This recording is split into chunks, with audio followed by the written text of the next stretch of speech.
इसका खास ख्याल रखिए। आपने देखा पाकिस्तान की सियासत में क्या चल रहा है, सबसे पहले वेलकम करते हैं दानिश को। अस्सलाम वालेकुम दानिश, क्या हाल है आपके, कैसे हैं? वालेकुम अस्सलाम। जी, बहुत जी शुक्रिया। जनाब, आपने देखा पाकिस्तान की सियासत में क्या चल रहा है, हर कोई बस समझ लें कि आप लेवल प्लेइंग फील्ड की दरखास्त कर रहा है। किसी को आधी लेवल प्लेइंग फील्ड मिली है और किसी को पूरी मिली और किसी को मिली ही नहीं है।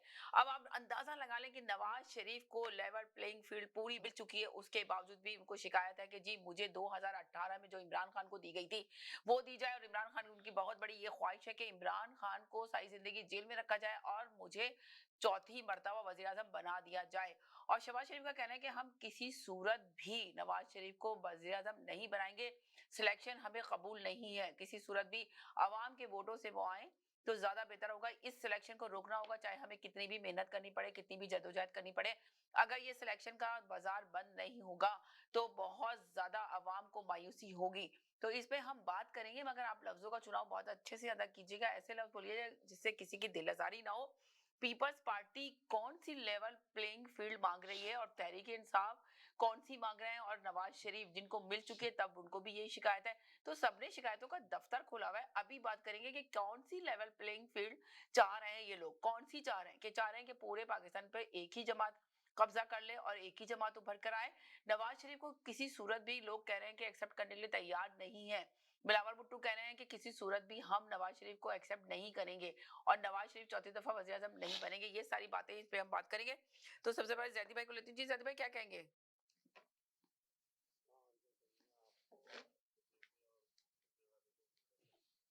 जी जनाब। सुनिए देखिए, ये जो ये अपना सियासत के लिए प्लेइंग फील्ड जो मांग जी रहे हैं ये लोग, जी जी, मुस्तकिल कंटिन्यू यही नारा है, आपको पता है। जी, तो ये प्लेइंग फील्ड जो है ये समझ में नहीं आ रही कि मांग क्या रहे हैं, शिकायत किस बात की है, बताएं जरा, मुझे ये समझ नहीं आ रही। किसी को तो मिल गई है, किसी को। अब अगर हम देखा जाए तो नवाज शरीफ का तराजू जो है पूरा समझे तराजू ही उनको मिल चुका है।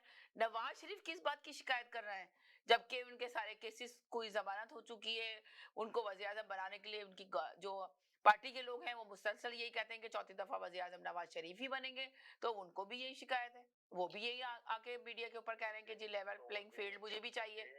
वो यही चीज तो मांग रहे हैं कि कंफर्म कर दें कि मैं आऊंगा। जी देखिए ना, जब आप अपना हिस्सा मांग रहे हैं प्लेइंग फील्ड के अंदर, जी अपनी जगह मांग रहे हैं, जी। स्पेस मांग रहे हैं, तो जैसे पीपल्स पार्टी स्पेस मांग रही है तो उसका मतलब ये है कि जिस तरीके से वफाक के अंदर हम्म। नून लीग की जो मंजूर नजर अफराद हैं उनकी तादाद ज्यादा है, जी। तो इसका मतलब है कि उनका फेवर नून लीग की तरफ ज्यादा है।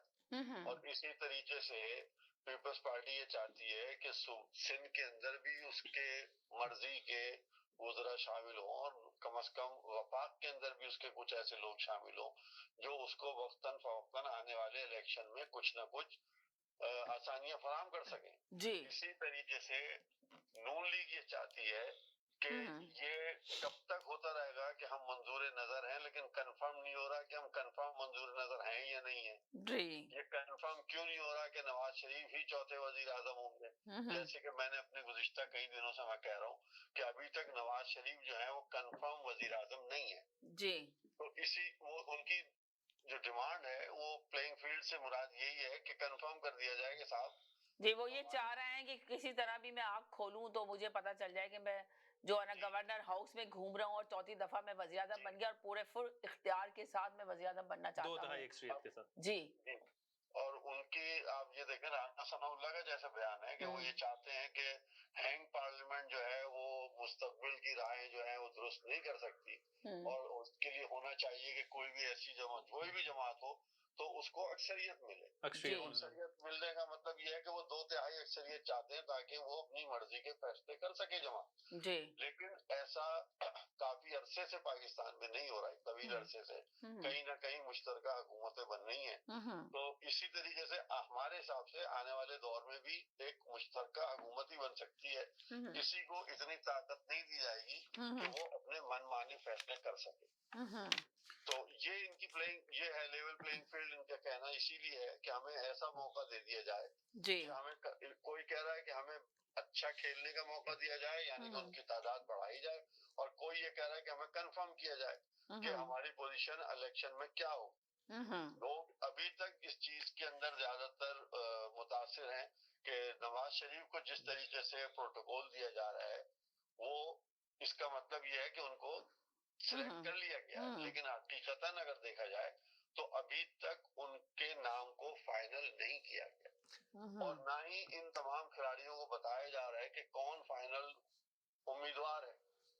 तो बेचैनी की फिजा यही है कि रात से पर्दा उठ जाए अंदरूनी तौर पे, जो बैक स्टेज की बात कर रहा हूँ मैं, हमारे हमें और आपको तो इलेक्शन का इंतजार करना पड़ेगा, उसके बाद ही हमें कहीं पता चलेगा, लेकिन अंदरूनी तौर पे बैक स्टेज अदाकारों को पता चल जाना चाहिए कि हीरो का किरदार कौन अदा करेगा और अभी तक हीरो के किरदार के ऊपर फाइनल नहीं हो सका है कि हीरो के किरदार कौन अदा करेगा। जी, आपने तो देखा है ना कि बिलावल भुट्टो ने तो साफ कहा कि हमें ये पसंद ही नहीं है, हम कबूल ही नहीं करेंगे किसी सूरत भी, चाहे हमें कितना भी मुश्किलात का सामना करना पड़ेगा, हमें कितनी भी मेहनत करनी पड़ेगी, पर नवाज शरीफ को हम किसी सूरत भी वज़ीर आज़म नहीं एक्सेप्ट करेंगे। जी, कल का बिलावल का बयान देखें तो उसने कहा कि अब कारकुनों का कहा कि कोई भी अब आप शिकायत करने की जरूरत नहीं है किसी को, जी, प्लेइंग फील्ड लेवल जो होने चाहिए, जी, लेवल प्लेइंग फील्ड की जरूरत नहीं, जी, आप इलेक्शन की तैयारियां करें। तो मगर चले उन्होंने कहा इलेक्शन की तैयारी करें, पर मुस्लिम नून लीग क्यों रो रही है? उसके पास तो सब कुछ, उसको देखा आपने कि उनको जमानतें भी मिल गई, और मुस्लिम नून लीग किस बात के लिए हो रही है? इलेक्शन की तैयारियों पे जाए, पर मुस्लिम नून लीग भी इलेक्शन की तैयारी करती हुई नजर नहीं आ रही है। देखिए मैं आपसे ये कह रहा हूँ कि वो उनकी तैयारियों का मकसद या उनकी इस बयानी का मकसद ये है कि वाजे कर दिया जाए कि जीत हमारी हो। जी, वो अभी यानी कि वो कह रहे हैं कि उनको लिखकर एक पेपर पे दे दिया जाएगा, जीत नवाज शरीफ मुस्लिम नून लीग की होगी, या राइट? जो भी एक बैकग्राउंड में एक तरीकाकार होता है कंफर्मेशन करने का, कि कंफर्म कर दिया जाए कि जी जिस तरीके से 18 में हुआ था कि आखिरी वक्त तक शहबाज शरीफ के लिए बात हो रही थी और चंद दिनों के अंदर अंदर फैसला तब्दील हुआ और इमरान खान के सर के ऊपर ताज पहना दिया गया। तो इस तरीके से वो ये चाह रहे हैं कि जब वो बेचारे 4 साल के बाद वापस आए हैं और इस उम्मीद पर वापस आए हैं कि चौथी दफा उनको वजीर आजम बनाया जाएगा, तो कंफर्म। तो आप ये कह रहे हैं कि चौथी दफा ये आए, ये ख्याल लेकर के चौथी दफा इनको वज़ीर आज़म बनाया जाएगा, तो जब आए हैं ये ख्वाब लेकर, अपनी चीजें लेकर, तो आपको नहीं लगता कि जब डील पहले से बनी थी तो नवाज शरीफ तशरीफ लेकर आए थे, तो वो कौन सी डील बना के साइन करके आए थे? ये कुछ डालेंगे इस पे रोशनी? उन डीलों में बहुत सी चीजें कामयाबी होती जा रही है ना। देखिए आज वो पाकिस्तान की सरजमीन पे बैठे हुए हैं, उनकी जायदादें आपने देखा सब वापस हो गई, उनकी जमीनें वापस हो गई, ये डील ही तो थी ना। बिल्कुल ऐसे देखिए राह हमवार की जाती, ये नहीं होता कि पहले ही सर्टिफिकेट उनको लिख के दिया जाता कि जी you will be the next prime minister of Pakistan. जी, और 2000 बिल्कुल उनको ये बताया गया कि देखें जी मुकदमा भी खत्म हो रहे हैं, अब वहाँ पहुंचे हैं, आए तो कम से कम पहले, अब वो आ गए हैं तो अब वो आगे की भी चीज मांग रहे हैं कि मुझे जिस बुनियाद पे लेके आया गया है उसके बारे में कंफर्म कर दिया जाए। तो वो उनकी डिमांड्स हैं। अब दूसरी तरफ आप ये देखें, जो मैं आपको अगली बात बताऊं कि सिंध के अंदर आप ये देखें सिचुएशन जो हो रही है कि लोग सब तरीके की बातें कर रहे हैं कि पीपल्स पार्टी के खिलाफ महाज भी बन रहे हैं और सब कुछ हो रहा है, लेकिन अंदरून सिंध की मैं आपको बता रहा हूँ कि इस वक्त ये कंडीशन है कि वहां पे अपोजिशन पीपल्स पार्टी के मुकाबले में खड़े होने के लिए लोग तैयार नहीं है। वो कह रहे हैं कि हमारे पास इतना 4-5 करोड़ रुपए नहीं है कि हम इलेक्शन पे लगाएं और उसके बाद भी हम कंफर्म नहीं हो कि सीट हमें मिलेगी या नहीं मिलेगी। यानी कि रुपया लगाने के लिए तैयार नहीं है इलेक्शन के ऊपर। ऐसा लगा वो उनकी डिमांड ये है कि आप हमारे लिए लगाएं, चाहे वो नून लीग हो चाहे वो पीटीआई हो, जो भी जमात अगर पीपल्स पार्टी के खिलाफ होना चाह रही है, क्योंकि वहां पे चंद लोग ऐसे हैं जैसे आपके पीर साहब पगारा के बेटे हैं और 2 भाई वगैरह हैं, ये लोग तो अपने तौर पे लगेंगे, लड़ सकते हैं, लेकिन जो बकिया दीगर लोग अगर टिकट की डिमांड के लिए जा रहे हैं टिकट के लिए, तो उनकी डिमांड यही है कि हमें पैसा भी मुश्तरका, जो भी इस वक्त, क्योंकि मेन स्पॉन्सर इस वक्त मुस्लिम लीग नून लीग है जो उन लोगों को सपोर्ट कर रही है, तो पैसा भी उनसे लेके दिया जाए ताकि। तो आप ये देखें ना, वो बिलावल ने ये भी तो आज अपनी प्रेस कॉन्फ्रेंस में आपने सुना होगा, उन्होंने यही बोला ना स्पीच के अंदर, जो बात की, उन्होंने ये कहा कि एमक्यूएम के जो इत्यादि मुस्लिम नून लीग के साथ जुड़ गए हैं, तो इसके से हमें नुकसान नहीं होगा बल्कि और फायदा होगा। तो आप अंदाजा लगा लें, इसमें कोई शक नहीं कि इस एहतियात से जी जो है उसका बेनिफिशियरी पीपल्स पार्टी की होगी, क्योंकि पीपल्स पार्टी अगर एमक्यूएम से इत्तेहाद करती है तो उसके सिंध के वोट में डेंट पड़ेगा, तो वो अपने स्टैंड को बचाने के लिए कभी भी एमक्यूएम से जो है वो इत्तेहाद इससे नहीं करेगी, क्योंकि आप इससे पहले भी देखें कि इलेक्शन में पीपल्स पार्टी ने कभी एमक्यूएम से इत्तेहाद नहीं किया। पीपल्स पार्टी हमेशा इत्तेहाद करती है इलेक्शन के बाद जी। जब आपके पास सीटें होंगी तब वो इत्तेहाद कर सकती है हुकूमत बनाने के लिए, लेकिन इलेक्शन में आने के लिए कम से कम वो एमक्यूएम के साथ इत्तेहाद नहीं करेगी कि उसका वजह से उसका अंदरूनी सिंध का जो वोट है उसके ऊपर कोई डेंट पड़ सके। उसकी पूरी कोशिश ये होगी कि सिंध के अंदर जिस तरीके से पीपल्स पार्टी के लोग भी कह रहे हैं कि हम किसी से इत्तेहाद नहीं करेंगे, जबकि अगर देखा जाए बज़ाहिर जो नजर आ रही है वो पीपल्स पार्टी नून लीग और पीटीआई के मुकाबले में तीसरी नंबर की पोजीशन पे आ रही है, लेकिन किसी से इत्तेहाद करने का उसने कभी किसी से अभी कोई उम्मीद जाहिर नहीं की। इवन उन्होंने इस्तेकाम में पाकिस्तान तक का नाम नहीं लिया कि हम उनसे कहीं जाके इत्तेहाद करेंगे, और अभी तक उनके जैसे कल लाहौर में उनके खुर्शीद शाह बैठे हुए कह रहे थे, उसमें भी उन्होंने ये कहा कि हम किसी से इत्तेहाद नहीं करेंगे, हम अपने बाजुओं पे लड़ेंगे। उनकी निगाहें जो हैं वो पंजाब में देखा जाए तो जनूबी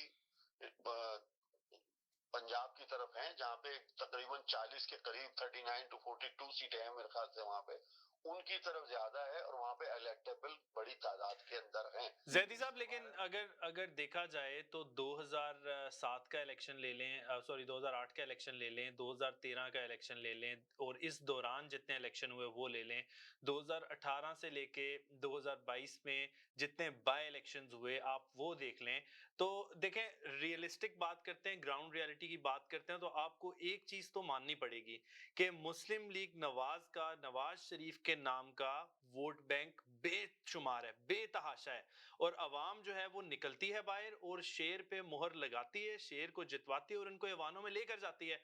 आप पाकिस्तान तहरीके इंसाफ की किस जमाने की बात कर रहे हैं आप दानिश? अभी इस वक्त की बात करें जो अभी देख लें, अभी जो हालात हैं पाकिस्तान उसकी बात करें, अभी जो हालात चल रहे हैं पाकिस्तान के अंदर 2018 से लेके आगे अभी नवाज शरीफ की पार्टी कहाँ खड़ी है, बाय इलेक्शन हुए आपको उन शायद सब में अंदाजा जो है वो मुस्लिम लीग नून ने भारी अक्सरियत से जो है वो कामयाबी हासिल की। अभी तो आप सोचेंगे नवाज शरीफ किसी को मुंह दिखाने के काबिल नहीं नजर आ रहा है। अभी तो नवाज शरीफ के जो अवाम है, जिस तरह जो बिलावल भुट्टो ने कहा है कि ये लाडले की सियासत और सिलेक्शन की सियासत, इस पर हम बहुत हमें काम करना होगा और इसकी खत्म करना होगा, इसको खत्म करना होगा, आपको ऐसे लग रहा है कि किसी के मुंह दिखाने के काबिल नहीं है, लेकिन मुझे तो साफ नजर आ रहा है, मुझे तो साफ नजर आ रहा है कि नवाज शरीफ को खुद नजर आ रहा है, वो अलग बात है, वो अलग बात है कि वो और ग्राउंड रियलिटी भी वज़ीर आज़म बन जाएंगे, ग्राउंड रियलिटी भी ये है कि जो अवाम है, जो वोटर है वो नवाज शरीफ को देखना चाहता है, सबसे मेन, उसके अलावा किसी को नहीं देखना चाहता। वोटर ही तो नहीं है, तभी तो परेशानी है। वोटर ही तो है, वोटर नहीं है, वोटर है और अब परेशानी खत्म है। अरे आप क्या बात कर रहे हैं, वोटर वोट देने निकलता है नवाज शरीफ को, नहीं निकल रहा ना, वोटर नहीं निकल रहा, सबसे बड़ी परेशानी यही है। वोटर जाता है नवाज शरीफ को वोट देने, सबसे बड़ी परेशानी है कि वोटर ने जिस तरह से नवाज शरीफ को वेलकम किया वो आपके सामने है, आप लोग तो दंग रह गए, आप लोग तो दंग रह गए, आप लोग तो मीनारे पाकिस्तान देख के मीनारे पाकिस्तान देखे तो आप कुछ तो आप लोग तो बिल्कुल दंग रह गए देख आप एक सच ये हुआ तो हुआ क्या। आपको उसके बाद देखिए आपको ऐसे चैनल पर नहीं बैठे हुए कि आपको मजबूर किया जाए कि आप झूठ बोलें, वहां पे डिसीजंस रिवर्ट हुए हैं। आप ऐसे चैनल पर नहीं बैठे हुए जहाँ पे आपको झूठ बोलने में मजबूर किया जाए, सच्चाई करें, सच बोलें, अदालत गए हैं और वहां पे जाके उनकी प्रॉपर्टी रिवर्ट हुई है। सच बोल दें जो हकीकत है। अच्छा सच तो ये रखें, सच तो ये कि चोर जेल में बैठा हुआ है और सादिक और अमीन बाहर फिर रहा है और आजाद फिर रहा है, दैट्स इट, फिर यही सच है। जिसने चोरी की है वही जेल में। अब तो माशाल्लाह पता नहीं खरबों रुपए की करप्शन के किस्से निकल आए हैं। फराह गोगी से बात शुरू हुई है और बात जो है वो पता नहीं कौन से ऐवानों से होते हुए कहां तक पहुंच गई है। अब तो बात यहाँ तक आ गई है के साथ कहना पड़ रहा है कि आपकी सोच आपको कहां लेके जा रही है, नैब की पेशी पे आपको दरखास्त देना पड़ रही है कि जी आपको जो है वो जब आप आए चैनल के ऊपर एक सच की आवाज है जिसमें आप लोग देखिए आप किस तरफ जा रहे हैं, बात कर रहे हैं, बड़े अफसोस बैठ के बात कर रहे हैं और आप किस तरह की बात कर रहे हैं, मुझे बड़ा अफसोस है आपके तस्जिए के ऊपर कि आप मुझे लग रहा था कि शायद आप सच बोलेंगे। वो जेल से बैठ के पैगाम भिजवा रहे हैं कि मेरे वकला को कहें कि थोड़े संजीदा हो जाएं। आपके केसेस में कोई संजीदगी हो तो वो संजीदा हो ना, आपके केसेस में कोई संजीदगी नहीं है। आपने इतने बड़े ब्लंडर मारे हुए हैं जिसका कोई हिसाब नहीं है। आपके वकला जाकर अदालत में आपको किस चीज पे डिफेंड जैदी करें? भाई क्या कहेंगे कि आप? आप ऑफिशियल सीक्रेट एक्ट का एक डॉक्यूमेंट उठाकर जाकर उसको आपने जलसे में लहरा दिया, इस बात पे आपको डिफेंड करें? जी जी हेलो, मैं कह रहा हूँ ये मुझसे सवाल कर रहा है, दानिश ये क्या कर रहा है? मैं समझ दानिश आपसे सवाल नहीं कर रहा प्लीज।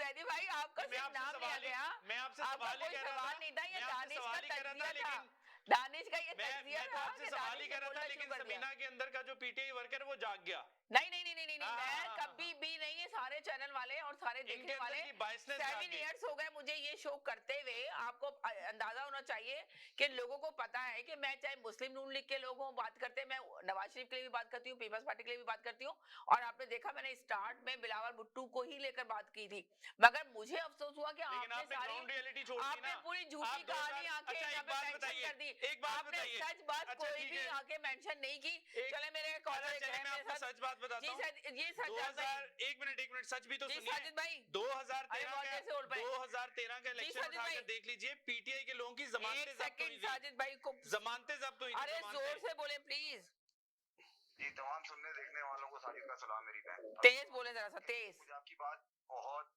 बहुत बहुत अच्छी लगी कि इस प्रोग्राम में आके खुदा के वास्ते सच तो बोल दो, ये सच की आवाज है। बिल्कुल सही कहा, जो हकीकत थी वो मैंने बोला, बात की ना, जो सच है जो सच्चाई, अब तो हर चैनल पे सच्चाई बोली जा रही है वहां पे भी। जी मैं 4 साल से आपके इस प्रोग्राम में आ रहा हूँ। मैं जो बात कहने जा रहा हूँ, आप हर कॉलर से सिर्फ इस बात का जवाब ले लीजिएगा, बस हर कॉलर से जो मैं बात कहने जा रहा हूँ, जो भी आपने बात कही, जो इन्होंने कही है ना दानिश, मैं तो इनकी बात को सीरियस लेता ही नहीं हूँ कि ये कल का बच्चा क्या ये बात करेगा सियासत के बारे में। हाँ, आपकी बातें तो बड़ी सीरियस हुई हैं। आपने कहा था कि वो वापस नहीं आएगा, वापस भी आ गया, इलेक्शन नहीं होगा, इलेक्शन अनाउंस हो गया। चुप हो जाओ, तुम बोलते हो, बोलो, आपने तो बहुत सीरियस बातें की हैं। बोल लिया। चले अब। आज आपको याद होगा परसों आपके प्रोग्राम में एक साहब आए थे, उन्होंने कहा था कल जो है वो मुस्लिम लीग नून का टिकट कार्ड लास्ट डे है, आखिरी तारीख है, याद है आपको? जी जी जी जी याद है ना?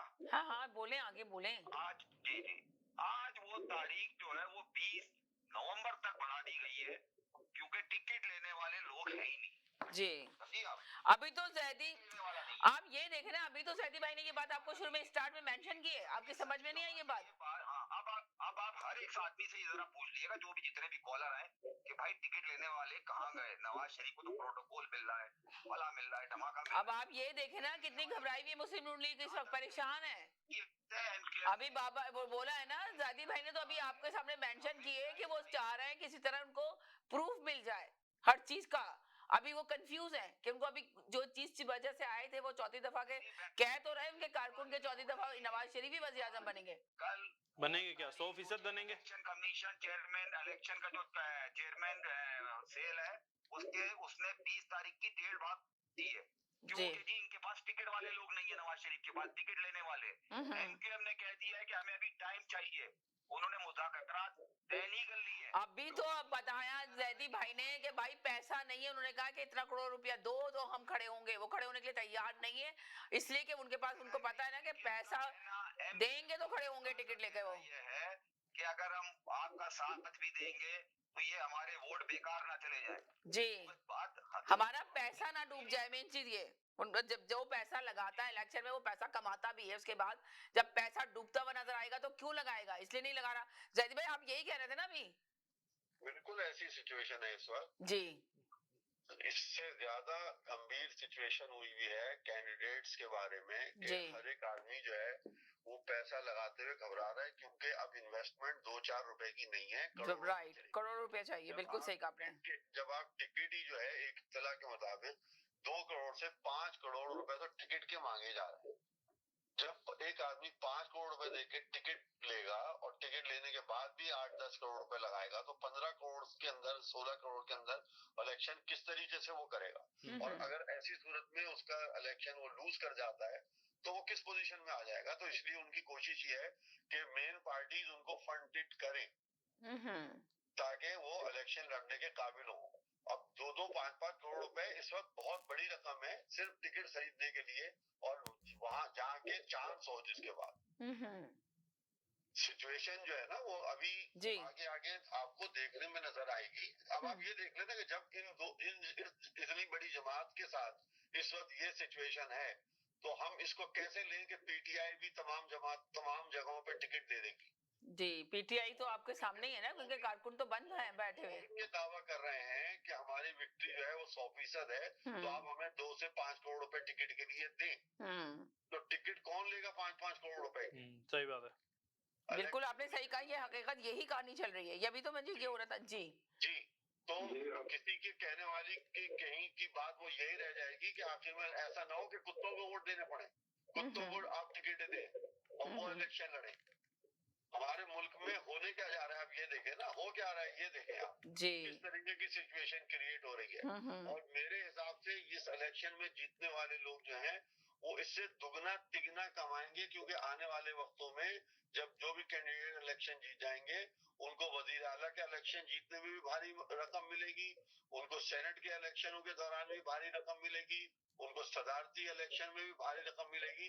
तो अगर वो 10-15 करोड़ रुपए लगाएंगे तो शुरू के 1.5-2 महीने के अंदर ही 50-60 करोड़ रुपए कमा लेंगे वो लोग।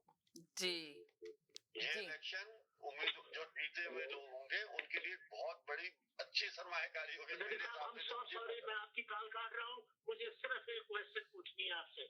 ये मियां साहब, दिस सीरियस क्वेश्चन, मैं जोक नहीं कर रहा। ये क्वेश्चन ये है कि मियां साहब क्लियर हो चुके हैं कोर्ट से, इनकी नाअहली खत्म हो चुकी है और जो इनकी सजा थी वो भी खत्म हो चुकी है। ईमानदारी की बात है, मुझे नहीं पता, मैं सीरियस क्वेश्चन आपसे कर रहा हूँ, प्लीज मुझे बताइए जरा। मियां साहब की नाअहली खत्म हो गई है, मियां साहब की सारी सजा खत्म हो गई है, मियां साहब अहल है इलेक्शन रखने के लिए, प्लीज मुझे बताएं, मुझे नहीं पता। Thank you, sorry to cut you off man. अभी तक लेकिन आई वांट टू नो, अभी तक उनके मुकदमा अपील की सूरत के अंदर हैं और केसेस वो अभी तक मेरे हिसाब से क्लियर नहीं हुए हैं। अभी सिर्फ उनकी अपीलें जमा हुई हैं, उन पे फैसले आना बाकी हैं, लेकिन जिस तरीके से उनके लिए फैसले आ रहे हैं, जिस तरह से उनके साथ हो रहा है, तो वो भी आ जाएंगे, उनके हक में होंगे फैसले। जी उनकी अभी अपीलें गई हैं, जी उनकी अपीलें मंजूर हुई हैं। नहीं, जिस तरह आपने देखा उनको लाया गया है, जिस तरह उनको अभी तक वो जो है वो सजा याफ्ता है अगर देखा जाए तो। मगर सजा याफ्ता है, मगर देखें आपके सामने है क्या नजर आ रहा है आपको। जी मैं यही बता रहा हूँ कि जो सवाल है उसके मैं बात कर रहा हूँ कि अभी तक जो है वो सजा याफ्ता है, उनकी अपीलें जमा हुई हैं। अगर असूलन देखा जाए तो अपील जमा करने का एक वक्त होता है, एक मुद्दत होती है। ये जो साहब पास बैठे हैं सुनीता के, ये तो उनको प्राइम मिनिस्टर बनाए बैठे हैं, कैसे हो सकता है ये? 2 महीने में हो जाएगा सब। जिस स्पीड से चीजें जा रही हैं 2 महीने में हो जाएगा सब। तुम सेंटर नहीं बढ़ोगे, मैं तुम्हें बता दूं, आई गारंटी यू दैट। बोलो साहब, बोले प्लीज। जी अब बोलना है या नहीं? जी जैदी भाई जरा रुक जाए, इनसे ले लें। जी बोलिए सर। देखिए, एक तो आपने ये स्क्रिप्ट लगाई हुई है, नवाज शरीफ की बड़ी ख्वाहिश है कि इमरान खान हमेशा के लिए जेल में रहे। जी ये किस बेस पर आपने ये लगाई है? उनका कहाँ पर ये स्टेटमेंट है? उनकी ख्वाहिश है, मैंने ये नहीं कहा कि स्टेटमेंट दिया है, आप ये पढ़ें। पहले मैंने कहा ख्वाहिश है, ये बहुत बड़ी ख्वाहिश है नवाज शरीफ की कि उनको जेल में रखा जाए और मुझे जो है वजीर आजम बन जाऊं मैं मुल्क का। चौथी दफा का। देखे, मेरी बात सुने जी सुनाएं। आपने जो लफ्ज लिखा है, मैं इस पर सिर्फ सवाल कर रहा हूँ। नहीं, आप सवाल क्यों कर रहे हैं? वे मैंने लिखा है ख्वाहिश, मैंने ये नहीं कहा कि वो उन्होंने बोला है। मैंने कहा लिखा है ये कि नवाज शरीफ ने बोला है, मैंने लिखा है कहीं, मैंने लिखा है कि नवाज शरीफ की ख्वाहिश, हजारों ख्वाहिश है कि हर ख्वाहिश पे दम निकले, तो ये नवाज शरीफ की बहुत बड़ी ख्वाहिश है, समझने की कोशिश करें। ये अलग बात है कि आपको सवाल समझ में नहीं आया तो ये आप कहें कि मेरी समझ में नहीं आया Sameena, I am so sorry. आप ये कह सकते हैं, मगर आप ये नहीं कह सकते कि आपने ये क्या लिखा है। आप ये सोचे ना, मैंने लिखा है ख्वाहिश, मैंने ये नहीं कहा कि वो उन्होंने बोला है। अगर मैं लिखती कि बोला है तो ख्वाहिश तो उनकी बहुत सारी है, ये तो आपको पता है। उनके कारकुन तो चाहते हैं कि इमरान खान के सारे कारकुनों को बंद कर दिया जाए, उनको किसी तरह इजाजत नहीं दी जाए, उनको बाहर नहीं निकाला जाए। ये आप भी जानते हैं और सभी जानते हैं। उनके कारकुन तो सारे लोग आके मीडिया पे यही बात कर रहे हैं। हैरत है कि आपने सिर्फ एक सवाल पे, मैं समझी शायद आप अपना तज्जिया देंगे, पर आपने अपना तज्जिया नहीं दिया, आपने सवाल पे उंगली उठाई है। जी एक सेकंड होल्ड करें सर। जी मैं आपसे दोबारा सवाल कर रहा हूँ कि आपने लिखा है ख्वाहिश, जी आपके पास क्या इस जो आपने लिखा है, आपके पास क्या इसके रेफरेंस है इसका? मुझे रेफरेंस देने की जरूरत नहीं है, मुझे जरूरत नहीं है इस चीज की। अगर मुझे जरूरत होगी तो मैं जरूर दूंगी, मगर मेरे पास जरूरत नहीं है। मुझे, मैंने सवाल लिखा है, आपकी मर्जी, आप इस पे बात करना चाहते हैं करें, नहीं करना चाहते तो ना करें। आप कहेंगे जी मैं तो एग्री नहीं करता, मैं ये बात करता हूँ, मैं आपकी वो बात सुनूंगी। आप अपना तज्जिया दें आके कि आपकी क्या राय है, जो हम पूछ रहे हैं आपसे सवालात, वो जवाब दें उसके। यही पूछ रही है ना आप, आपने लिखा नवाज शरीफ की सबसे बड़ी ख्वाहिश है। तो आप कह देंगे नहीं नवाज शरीफ की ख्वाहिश नहीं है ये, नवाज शरीफ तो चाहता है कि पीटीआई के बंदे इमरान खान भी आए और आके लड़ाई करे, मेरे साथ फाइट करे। नाम ही नहीं दिया नवाज इमरान खान का। अरे वो समीना ने अपनी जजमेंट नहीं लिखी, उन्होंने सवाल लिखा है, वो सवाल किया है, जजमेंट नहीं दी कि उनकी ख्वाहिश है, उन्होंने सवाल किया कि वाकई उनकी ख्वाहिश है, आप बताएं, अगर नहीं है तो आप बताएं कि नहीं है। अच्छा, बिल्कुल नहीं है उनकी ख्वाहिश। जी जी बस सही है, बताएं, हम आगे चलें। एक इतनी टाइम हमने लिया इस बात पे। जी आपने अच्छा, दूसरी बात, एक चीज तो साबित होगी ना कि आखिरी डेट थी उसको बढ़ा दिया गया, जी ये चीज तो साबित होगी ना। मैंने परसों जो आपसे बात की, ठीक है, अब आप आ रहे हैं कि यहाँ की 5-5 करोड़ रुपए मांगे जा रहे हैं। जी देखिए, नेशनल असेंबली की टिकट की 3 लाख रुपए फीस है, मुस्लिम लीग नून की, और प्रोविंशियल के लिए 1.5 लाख रुपए। जी लिहाजा ये इस तरह के प्रोपेगेंडे ना किए जाए प्लीज, ठीक है। ये जैदी भाई एक सेकंड, जैदी भाई आप बताएं जरा इनको। जी सुनो एक मिनट, हाँ उनसे क्या है कि एक एमपीए का टिकट और एक एमएनए का टिकट दिलवा दें मुझे 1.5 लाख और 3 लाख के अंदर। अभी दिला दें राइट अवे, अभी दे देंगे आपको पैसे, ये भेज देंगे। अपना ईमेल एड्रेस बोले, यहाँ पे अपना ईमेल एड्रेस दें और ये आपको पैसे भेजेंगे, दिलाएं टिकट। आप मॉडल टाउन गए अप्लाई करना है?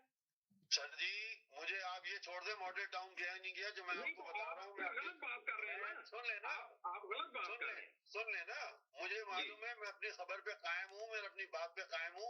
ये 1.5 लाख और 3 लाख चेक की सूरत में जमा होते हैं, इसमें कोई शक नहीं है। जी अगर इन 1.5 लाख और 3 लाखों पे टिकट मिल जाए तो जी, खुले आम सरे आम सबसे माफी मांगूंगा और जो चाहे सजा दीजिएगा। अच्छा ठीक है। बहुत बड़ी बात कह दी, अब आप बताएं आपके पास क्या प्रूफ है। बहुत बड़ा बात की है उन्होंने, जैदी भाई ने आपसे। बात की है, क्या बड़ा बात की है? उन्होंने कहा है कि मैं जो ऑफिशियल बात हो रही है फिलहाल ऑफिशियल बात करें, ठीक है। मैं आपसे मसला ये है, सुने बात सुने, मसला ये है कि तमाम जमातें इसी तरीके से टिकट मांगती है जैसे आप कह रहे हैं। अभी आज अखबार में देख लें कि आप ये बताएं कि पहले बात कितने पैसे लिए हुए टिकटों के? पहले बात सुन लें, पहले बात सुन तो लेना, पहले बात जी जी, पहले बात सुन लें। आज बाप ने फ्रंट पेज के अखबारों में खबर दी है, इश्तहार दिया है कि हमें टिकट चाहिए और जो अप्लाई करें वो 3 लाख रुपए कौमी असेंबली के लिए और 1.5 लाख रुपए सूबाई असेंबली के लिए दे दें, ठीक है। लेकिन ये चीजें वो होती हैं जो व्हाइट के अंदर होती हैं, सफेद के अंदर होती हैं, जो दिखाई जाती हैं। जिस तरीके से 200 जिस तरीके से पंजाब असेंबली के लिए पीटीआई ने अपने वक्तों में जब सीटें वो टिकट मांगे थे उन्होंने, उस वक्त उन्होंने भी 2-2 करोड़ रुपए लिए थे, जिसकी सबको खबर आ गई थी। लेकिन जब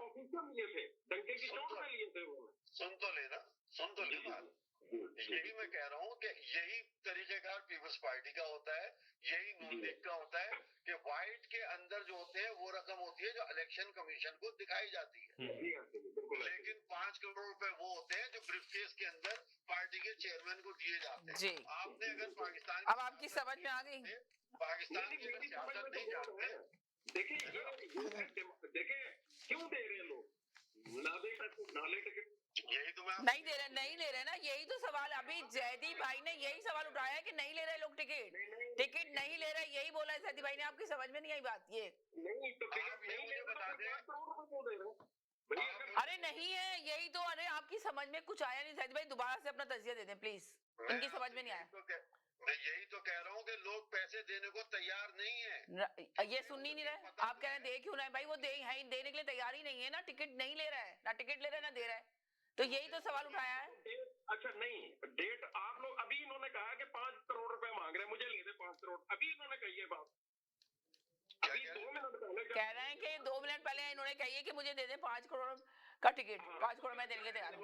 मैंने कहा है कि 3 लाख का दिलवा दे मुझे। मैंने आपसे बात को मैंने अरे कहाँ से वो कह रहे हैं 3 लाख? जो आपने बोला वो कह रहे हैं 3 लाख का दिला दे। आप ही ने तो कहा है, आप ही की बात पे तो बोल रहे हैं वो आपको। तो मैं यही तो कह रहा हूँ कि ये जाए मॉडल टाउन। भाई क्या आपके पास फालतू के पैसे आ गए जो 3 लाख में मुस्लिम लीग नून का टिकट ले रहे हैं? समीना देखे, मैं आपको परमिशन दे रहा हूँ, मैं आपको परमिशन दे रहा हूँ। जी रुक जाइए, मुझे परमिशन दे रहे हैं, 1 सेकंड जी।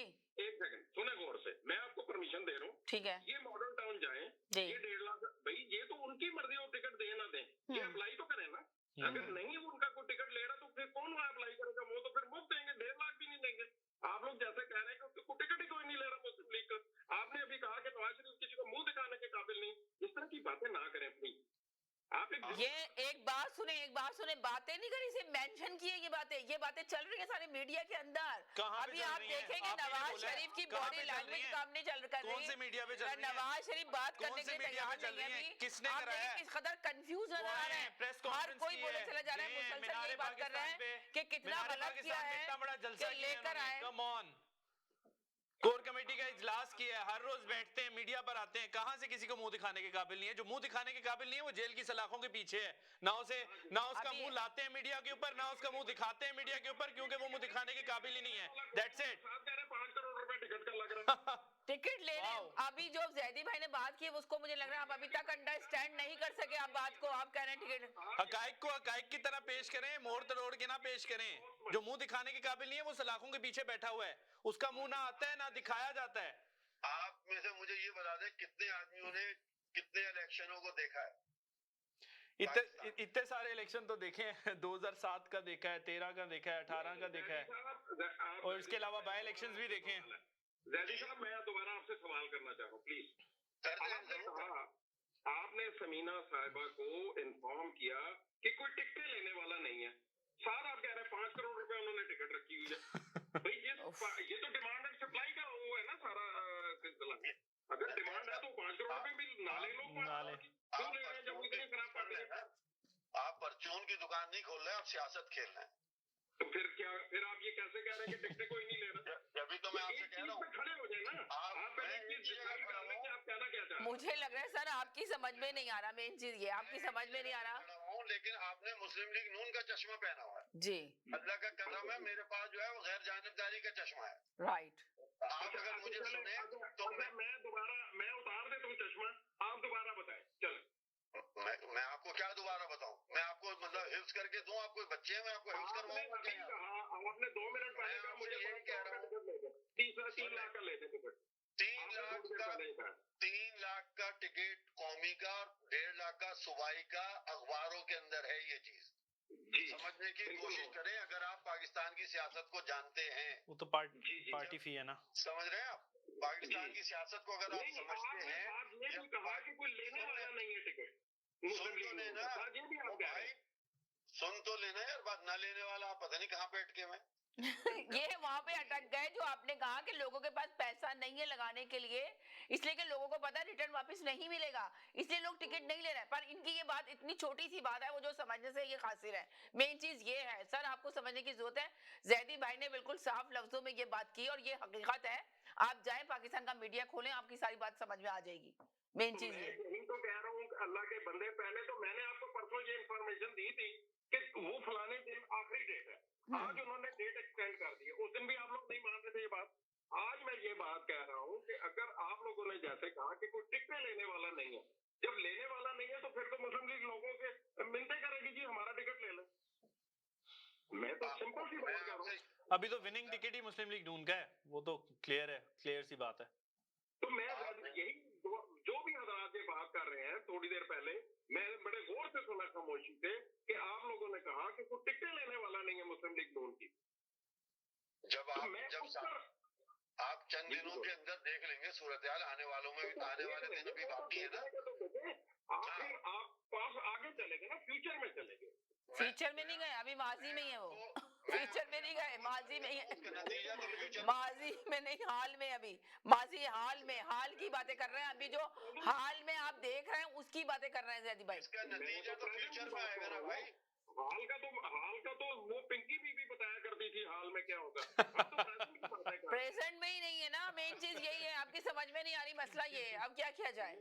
अब आपकी समझ में नहीं आ रही जी। मैं तो सिंपल बात, ये साहब जो भी है बड़ी रियलिस्टिक बात कर रहे हैं, सिंपल नहीं रियलिस्टिक कर रहे हैं। ये है कि कुछ लोग जो है ना ईमानदारी में बात करते हैं, कुछ शरीफदारी में बात करते हैं। बिल्कुल सही कहा आपने, कुछ ईमानदारी में बात करते हैं, कुछ शरीफदारी में बात करते हैं, यही हो रही है यहाँ पे ये बात जी। हम तो बिल्कुल नहीं कर रहे शरीफदारी में ही बात कर रहे हैं सर आप।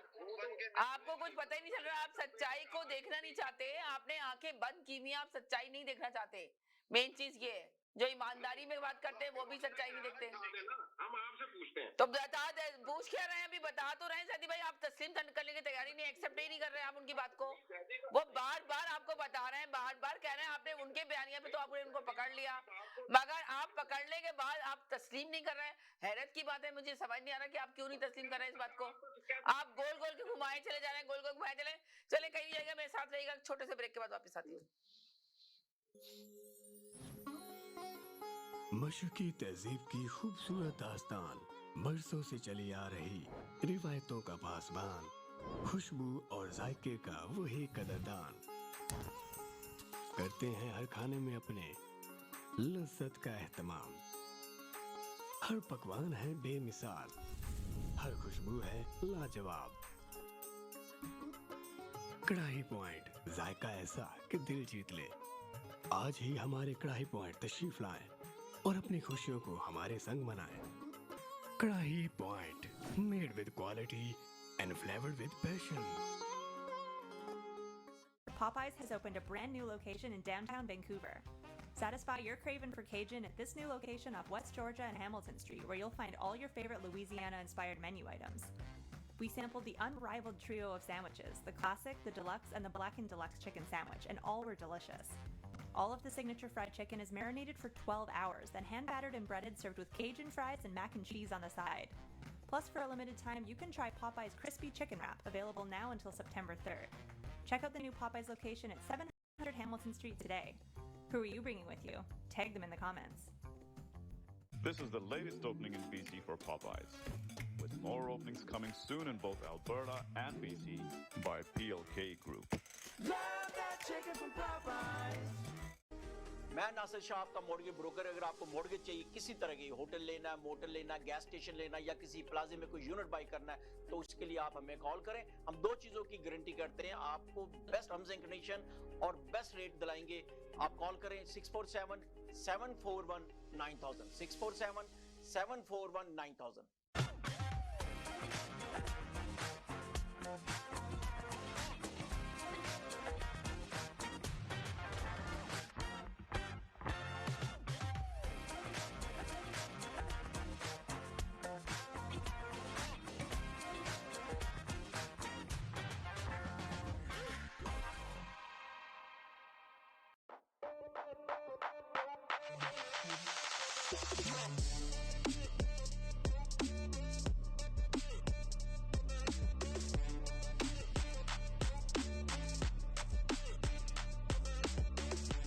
आदाब, नमस्ते और सत श्री अकाल। जब भी बात होती है कार एक्सीडेंट की तो हम तलाश करते हैं एक लॉयर को, और हमारे पास मौजूद हैं चैंपियन। जी हाँ, David हेमोफार। Yes, thank you. I'm David Himmelfarb. I have over 30 years experience in personal injury matters. We have a downtown Toronto location with over 22 lawyers to service you. And we speak your language, Urdu, Punjabi, and Hindi. We have a great community liaison, Anjum Qureshi. हाँ, आप हमें call कर सकते हैं 416-570-0157। HK Movers, home, offices, apartments and delivery, big or small, we move it all. HK Movers. Local and long distance. We also ship cars, Keller Transport and moving services. For service with a smile, give us a call. Call Mr. Harminder 416-524-6704. 416-524-6704 पे. Visit 140 Advance Boulevard, Unit number 10, Brampton. Long distance moving specialist. HK Movers. HK Movers.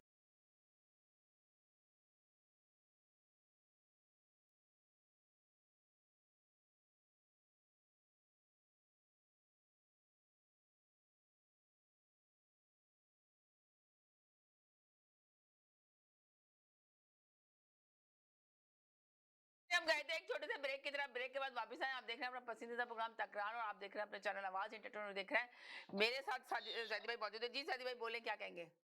तो जमीना बात यही है कि ये election जो होते हैं हमारे यहाँ, इसमें बहुत सी चीजें ऐसी हैं जो अवाम को पता ही नहीं कि होता क्या है क्या नहीं होता। इसमें कौन सी सीटें ऐसी होती हैं जिनमें पार्टी फंड करती है और कौन सी सीटें ऐसी होती हैं जो कैंडिडेट खुद खड़े होकर अपने पैसे इन्वेस्ट करता है।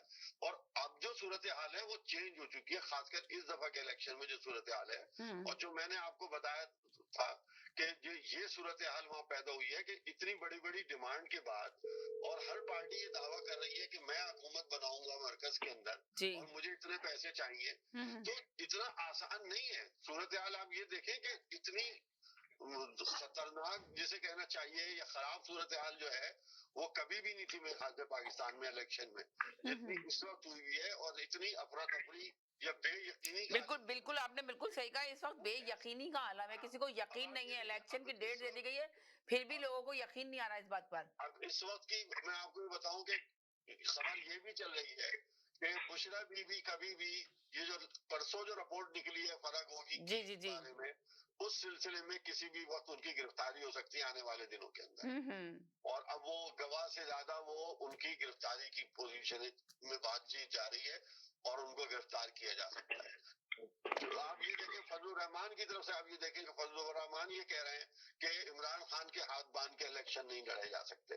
तो ये चीजें इतनी जल्दी जल्दी डेवलप हो रही हैं कि बिल्कुल आपने सही कहा, फजलुर रहमान साहब ने यही कहा है जी। 8 फरवरी तो बहुत दूर है, इससे पहले बहुत सी चीजें ऊपर नीचे होनी चाहिए हो रही हैं। जैसे कि साइफर केस के अंदर आज ये हुआ कि आप ये देखें कि शाह महमूद कुरैशी भी जज के सामने थे और इमरान खान भी जज के सामने थे और इन दोनों के वकला नहीं आए जी। और उन्होंने कह दिया कि जी हम तो बहुत मसरूफ थे, जिसपे इमरान खान ने भी नाराजगी का इजहार किया अपने वकला की तरफ से कि ये किस तरीके से है। जाए एक सेकंड। हेलो जी, अस्सलाम वालेकुम। जी अस्सलाम वालेकुम। जी वालेकुम। ये इलेक्शन पे जो बात हो रही है तो इसमें आज 2 खबरें मेरी नजर से गुजरी और दोनों खबरें बड़ी मानेखेज थी। जी जी। क्या? एक खबर तो ये थी कि जनाब वो फैज हमीद को जो है वो एक्सटेंड दे दिया DGISP क्या है वो जी जी नदीम एजाज को हाँ, मैं भी यही कह रही थी फैज हमीद खान नहीं नदीम अंजुम। और जी जी मजेदार जो खबर थी जी वो ये थी कि हम चीजों का तसलसल चाहते हैं और चीजों के तसलसल के लिए हमने ये एक्सटेंशन दी जी। उसके बाद एक और खबर थी वही अपने वजीर आजम की कि जो है वो किसी और चीज में उन्होंने बिल्कुल ये जो चीजें कुछ सस्ती हुई है, डॉलर कम हुआ है या और चीजें कम हुई हैं, उसमें का उनका बयान बिल्कुल एग्जैक्ट सेम है कि हम चीजों का तसलसल चाहते हैं, सस्टेनेबिलिटी चाहिए हमें।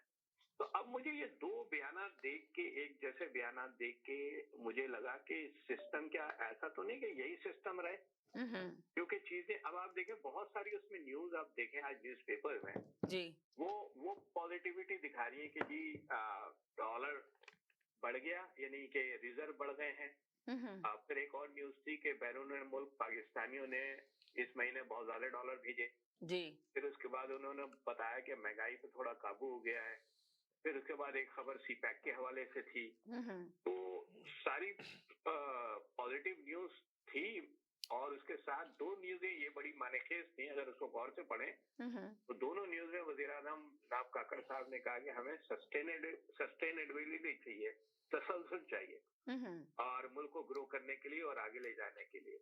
और ये जैदी भाई ने बात मेंशन करी है वो मौलाना फजलुर रहमान की, वो सियासत के एक बड़े खिलाड़ी हैं जी, जिन्होंने ये बात की है कि हाथ बांध के नहीं जी। जो है ना वो जो है इतना आसान बयान नहीं होता, उसको समझने के लिए बड़ा टाइम चाहिए होता है। और आप उनसे लाख सियासी इख्तिलाफ करें वो अलग बात है, लेकिन जो उनकी बात होती है तो उसमें कहीं ना कहीं वजन होता है, कहीं ना कहीं घुमा फिरा के कोई ना कोई बात होती जरूर है।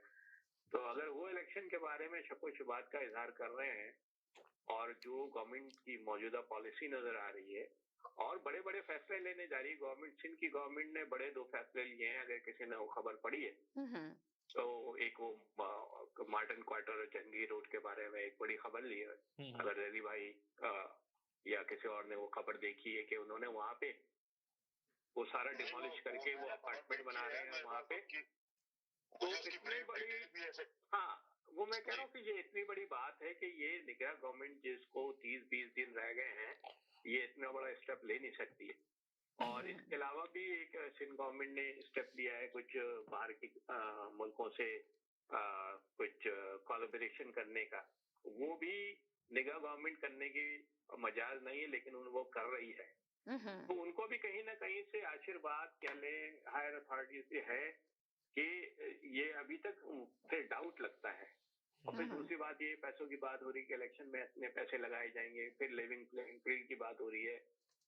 तो ऐसा तो नहीं कि ये सब चीजें ऐसे ही हो और आखिर में कह दिया जाए कि भाई हालात इजाजत नहीं दे रहे, या कुछ सिक्योरिटी का रीजन का बहाना भी बनाया जा सकता है, या एक जैसे साहिद साहब कह रहे थे उनसे मेरे लाख इख्तलाफात होते हैं, लेकिन जैसे उन्होंने जिक्र करा था रेफरेंडम का कहीं पे, ये साजिद भाई ने कहता हूँ। हाँ, तो आई डोंट नो एक रेफरेंडम अभी भी साथ ही है मेरे जी। उसमें ये का सवाल पूछा जाता है कि पूछा जा सकता है कि जैसे मैंने कहा कि हमारा पॉजिटिव न्यूज है, तो आपसे पूछा जाए कि भाई डॉलर भी इस्तेकाम में आ रहा है और जनाब ये भी हो रहा है और वो भी हो रहा है, बैरो मुल्क से चीजें भी आ रही हैं, हमें सस्टेनेबिलिटी भी चाहिए, तो क्या पाकिस्तानी अवाम 3 साल के लिए इस गवर्नमेंट को, 4 साल के लिए इस गवर्नमेंट को, ये 2 साल इस गवर्नमेंट को मजीद देना चाहेगी? तो देना तो ज़ियाउल कभी किसी ने नहीं चाहा था, मगर वो 11 साल तक चले जी। सही बात है। तो हो सकता है ये भी इसी तरह चले। की बात कहना मैं चाहता हूं। बहुत शुक्रिया, थैंक यू सो मच। मैं और भी कॉलर को ले लूं जरा, एक सेकंड जरा इन कॉलर को ले लूं, फिर उसके बाद आपकी तरफ आती हूँ और महमूद भाई की तरफ जाऊंगी। जी जी सर। जी सर, मीना बोलूं मैं? हाँ हाँ आप बोलिए सर। अच्छा, अब सॉरी, मैंने आपका सवाल जो मैं पढ़ता हूँ तो मुझे इस पे कुछ ना कुछ तो तबसरा करना पड़ेगा। जी जी। मैं सिर्फ आपको खुद कहता हूँ, आप अपने पहले और दूसरे सवाल को कंपेयर करें। पहले सवाल में एक स्टेटमेंट है और रेफरेंस है कि वो स्टेटमेंट किसने दी है, बिलावल भुट्टो ने।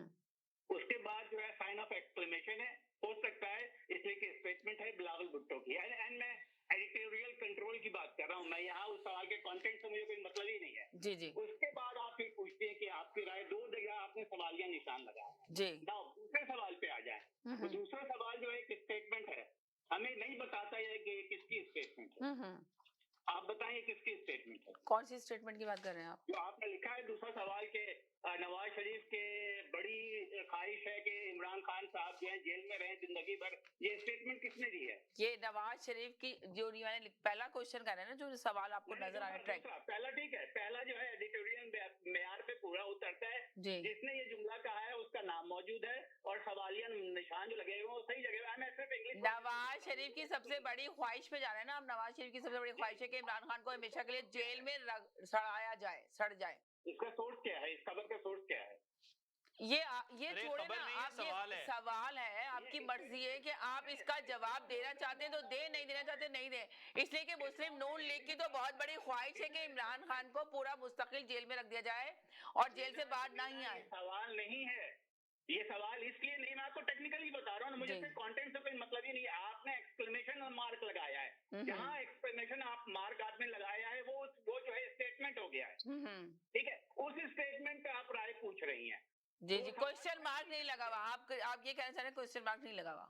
जी बिल्कुल। या तो आप कहेंगे क्या नवाज शरीफ, और साथ में जाकर के जहाँ पे आपने साइन ऑफ एक्सक्लेमेशन लगाया है वहाँ पे आप क्वेश्चन मार्क लगाएं, तो सवाल बन जाता है। सही, ये बात आपकी एग्री करते हैं। एक्सक्लेमेशन मार्क लगा हुआ है, राइट, वो क्वेश्चन मार्क लगना चाहिए था, वो नहीं लगा। सही कह रहे हैं आप, ये बात मैं मानती हूँ, बिल्कुल ठीक। बंदा आपका करता है जी, या आप खुद देख जो भी करता है उसकी बदनीयती शामिल है इसमें। ठीक है, मैं इतनी दफा इसको कह चुका हूँ कि अब मैं ये अज्यूम करने पर मजबूर हूँ कि ये बदनीयती से किया जाता है। जी ठीक है, ये तो होगी बात आपके सवाल पे। अब आ जाए कि भाई मियां नवाज शरीफ, अगर मैं इस सवाल का क्या जवाब दूं?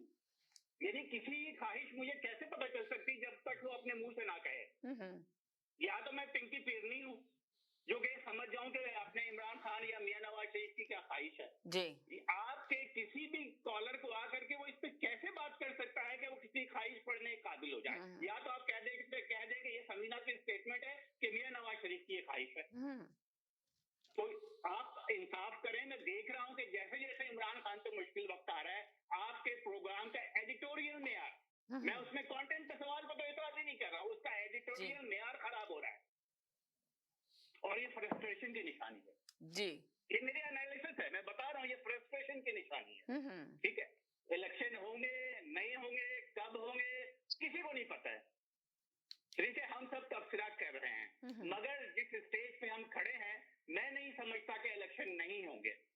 बिल्कुल। जब जब आप लोग ये कहते हैं कि भाई ये इलेक्शन जब होंगे तो इसमें इमरान खान के जो वोटर हैं जाकर के उनके नुमाइंदों को वोट डालेंगे और जिता देंगे, तो फिर वो रेफरेंडम में ऐसा क्यों नहीं करेंगे? अगर रेफरेंडम होगा तो वहां भी तो एक पर्ची डाली जाएगी ना, वहां क्यों नहीं करेंगे वो ऐसा? तो चाहे रेफरेंडम हो चाहे इलेक्शन हो, जिन्होंने कंट्रोल करना है वो इलेक्शन का रिजल्ट भी कंट्रोल करेंगे और रेफरेंडम का रिजल्ट भी कंट्रोल करेंगे। तो ये जो कहानी देनी है कि रेफरेंडम हो जाएगा, why will not they control? और रेफरेंडम में आप इमरान खान के जो मानने वाले हैं वो क्यों जाके नहीं में जवाब नहीं देंगे?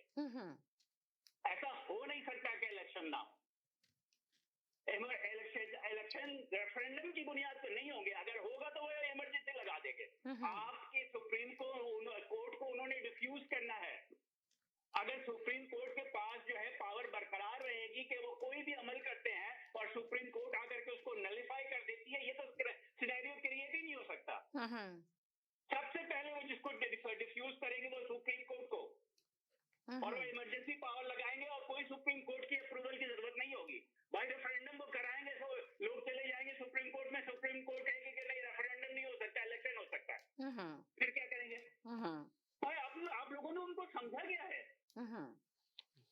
मतलब वो इतने बेवकूफ है कि वो इतना बड़ा रास्ता खुला छोड़ देंगे कि सुप्रीम कोर्ट आए और हमारे गले में जो है घंटी डाल दे और बजाती रहे, या वो अपना कंट्रोल आवाम के हाथ में दे देंगे, जाओ तुम रेफरेंडम में कहो कि नो, और ये रेफरेंडम नाकाम हो जाए।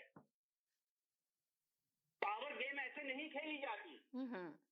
जो पावर पे रूल करता है वो एब्सोल्यूट पावर से रूल करता है, और सबसे पहले वो उनको नलिफाई करता है, उनको डिफ्यूज करता है, जो कि उस पावर में दखल अंदाजी कर सकते हो, जैसे मुशर्रफ ने किया था। नाकाम हो गया वो अलग बात है, जब उसने कहा कि नहीं ठीक है जी हम नहीं कराएंगे, उसने कहा वो पूरी सुप्रीम कोर्ट उड़ा दी। तो सिर्फ एक सूरत है, अगर वो कुछ करना चाहते हैं तो पूरी सुप्रीम कोर्ट को पहले उठाएंगे, खत्म, कोई और नहीं है जो कि उनको चैलेंज कर सके। तो ये सिनेरियो अगर बन सकता है तो बनेगा, मगर मेरा नहीं ख्याल कि ये सिनेरियो बनेगा।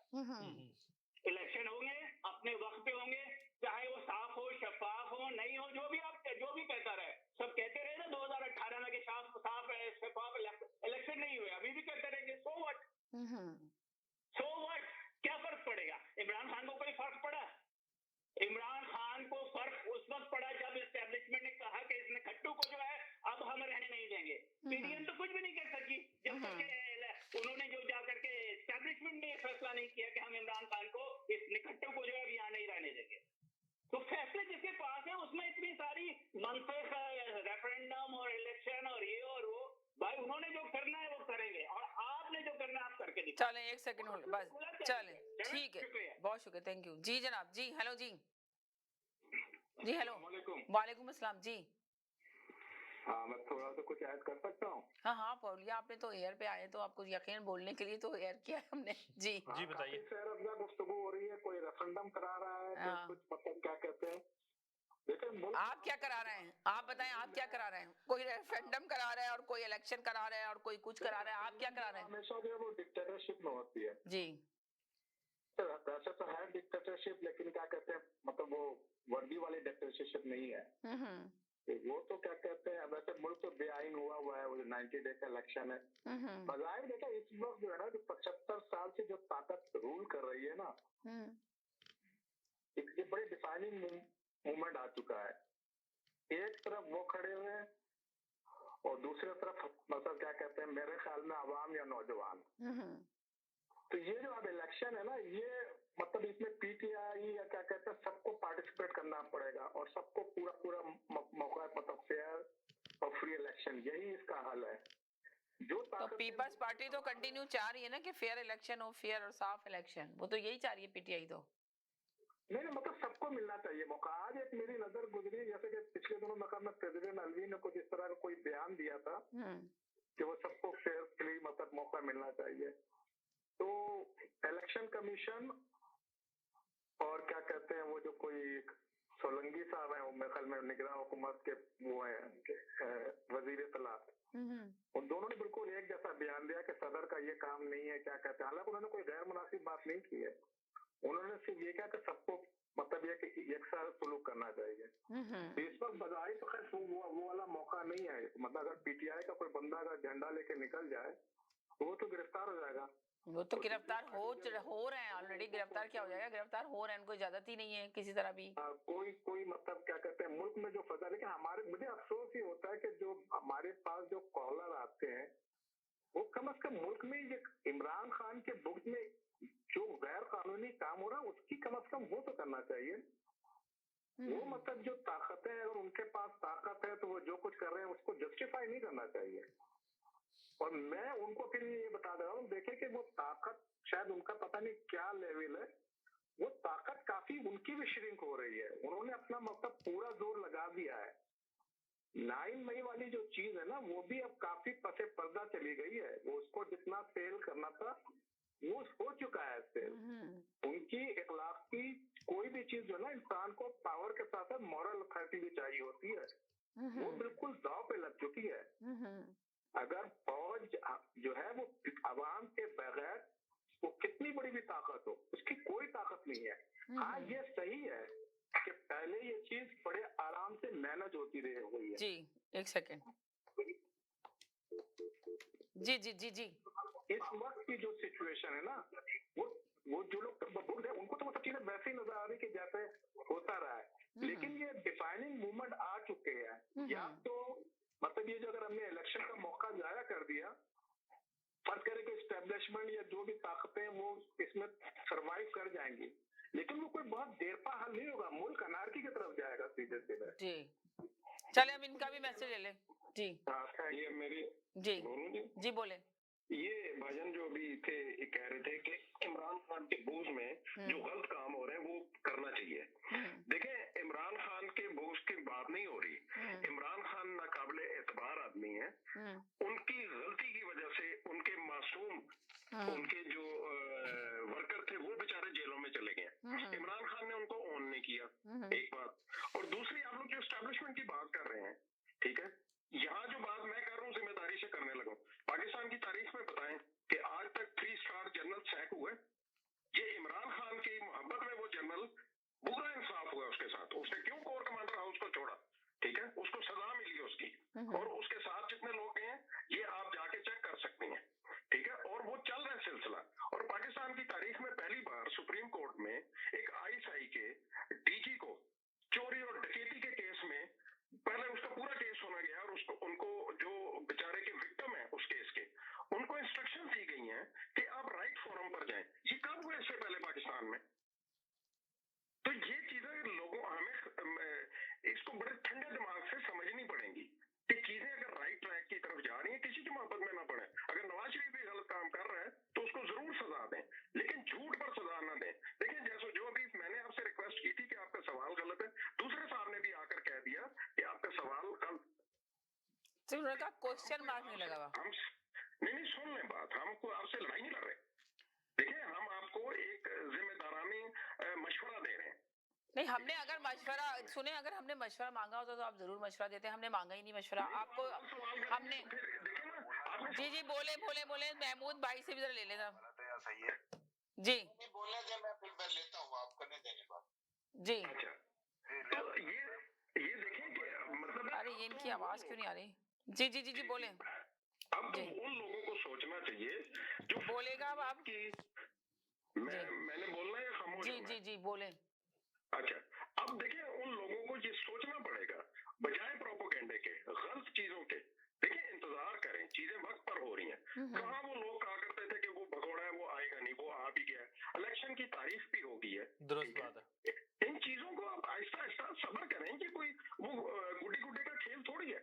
और जो रेफरेंडम की बातें हो रही हैं, देखिए रेफरेंडम होते रहे हैं। मुझे नहीं पता कि इस फोरम पर कितने लोग हैं जिन्होंने ज़ियाउल हक का रेफरेंडम देखा हुआ है जिसमें ज़ियाउल हक ने कहा था जो मुसलमान है मुझे वोट देगा, ठीक है। उसी ज़ियाउल हक की आज देखें जज साहब ने कह दिया, आई मीन चीफ जस्टिस ने कह दिया कि मेरी अदालत में उसको सदर ना कहा जाए। और सलाम है चीफ जस्टिस को, ठीक है। तो इन चीजों को अप्रिशिएट करें कि सिस्टम की तरफ हम जा रहे हैं तो हम उस पर कीड़े निकाल रहे हैं। हम क्या चाहते हैं हम लोग, ठीक है। मतलब अगर एक चीजें ठीक हो रही है तब भी एक्सेप्ट नहीं कर रहे। गलत तो हो ही नहीं थी 3.5 साल से 2018 से। नहीं तो कौन सी चीजें सही हो रही है ये भी तो वादे करें ना। कौन सी चीजें सही हो रही है, कौन सी चीजें सही नहीं हो रही ये बताए ना। क्या करें ये बताए ना। एक फोरम पर एक मतलब DG ISI की पूरी वारदात उसको नंगा कर दिया कौम के सामने। अच्छा सुने ना, जब एक सजा याफ्ता शख्स वापस आता है मुल्क के अंदर, तो क्या उसको सबसे पहले जेल में सरेंडर होना चाहिए या नहीं होना चाहिए? अच्छा, अब आपने सवाल कर लिया, अब जवाब मैंने देना बताए ना, ये जवाब आप देखे ना, अब आप चुप, मैंने सवाल सुना, अब जवाब मैंने जी जवाब दीजिए, जवाब सुनते हैं आपका। जी बीच में इंटरप्ट ना कीजिएगा। देखिए, पहली चीज ये हमने डिसाइड करनी है कि जिन लोगों ने उसको सजा दी, जिन बेसिस पे सजा दी, ये डिसाइड करने वाले मैं और आप कौन होते हैं? अच्छा, आप कौन होते हैं? उसको जेल में भेजने वाले आप कौन होते हैं? सुने नहीं, ये फिर क्या बात की आपने? पहले बात तो मुझे सवाल, पहले आपने सवाल किया, मुझे मुकम्मल जवाब देने थे। अच्छा, आप देखिए, जब आए हैं, एक सेकंड होल्ड करें। जी हेलो जी। समीना बाजी जी हाँ जी, मैं सिर्फ इतना कहूँगा, आपके पास कोई नई इत्तला आई है, नई इन्फॉर्मेशन आई है? नहीं, नई इत्तला नहीं आई है। सिर्फ इतना कहूंगा कि इतने लोग अच्छी बातें कर रहे हैं, पाकिस्तानी इतने अच्छे लोग हैं कि आपको दुनिया में कहीं मिलेंगे नहीं, लेकिन उसकी वजह से हमारा मुल्क बस खराब है। पता नहीं, ये जरा इसके ऊपर जरा बहस करें ना, इतने अच्छे लोग हैं हमारे पाकिस्तानी, तो मुल्क क्यों इतना खराब है, जरा इसके ऊपर जरा रोशनी डालें ये लोग, तो मेहरबानी होगी। चलें बस जी बोलें। जी जैदी भाई आप कंटिन्यू करें। जी मैंने कंटिन्यू करना है। जैदी भाई आपके साथ आपको बोल रहे थे ना, आप तो बोल चुके हैं ना, वो आपको जवाब दे रहे हैं। जी आपने तो सवाल कर लिया ना। जी जैदी भाई। हाँ, जी जैदी साहब बताइए। जब वो गए थे यहाँ से, तो सिर्फ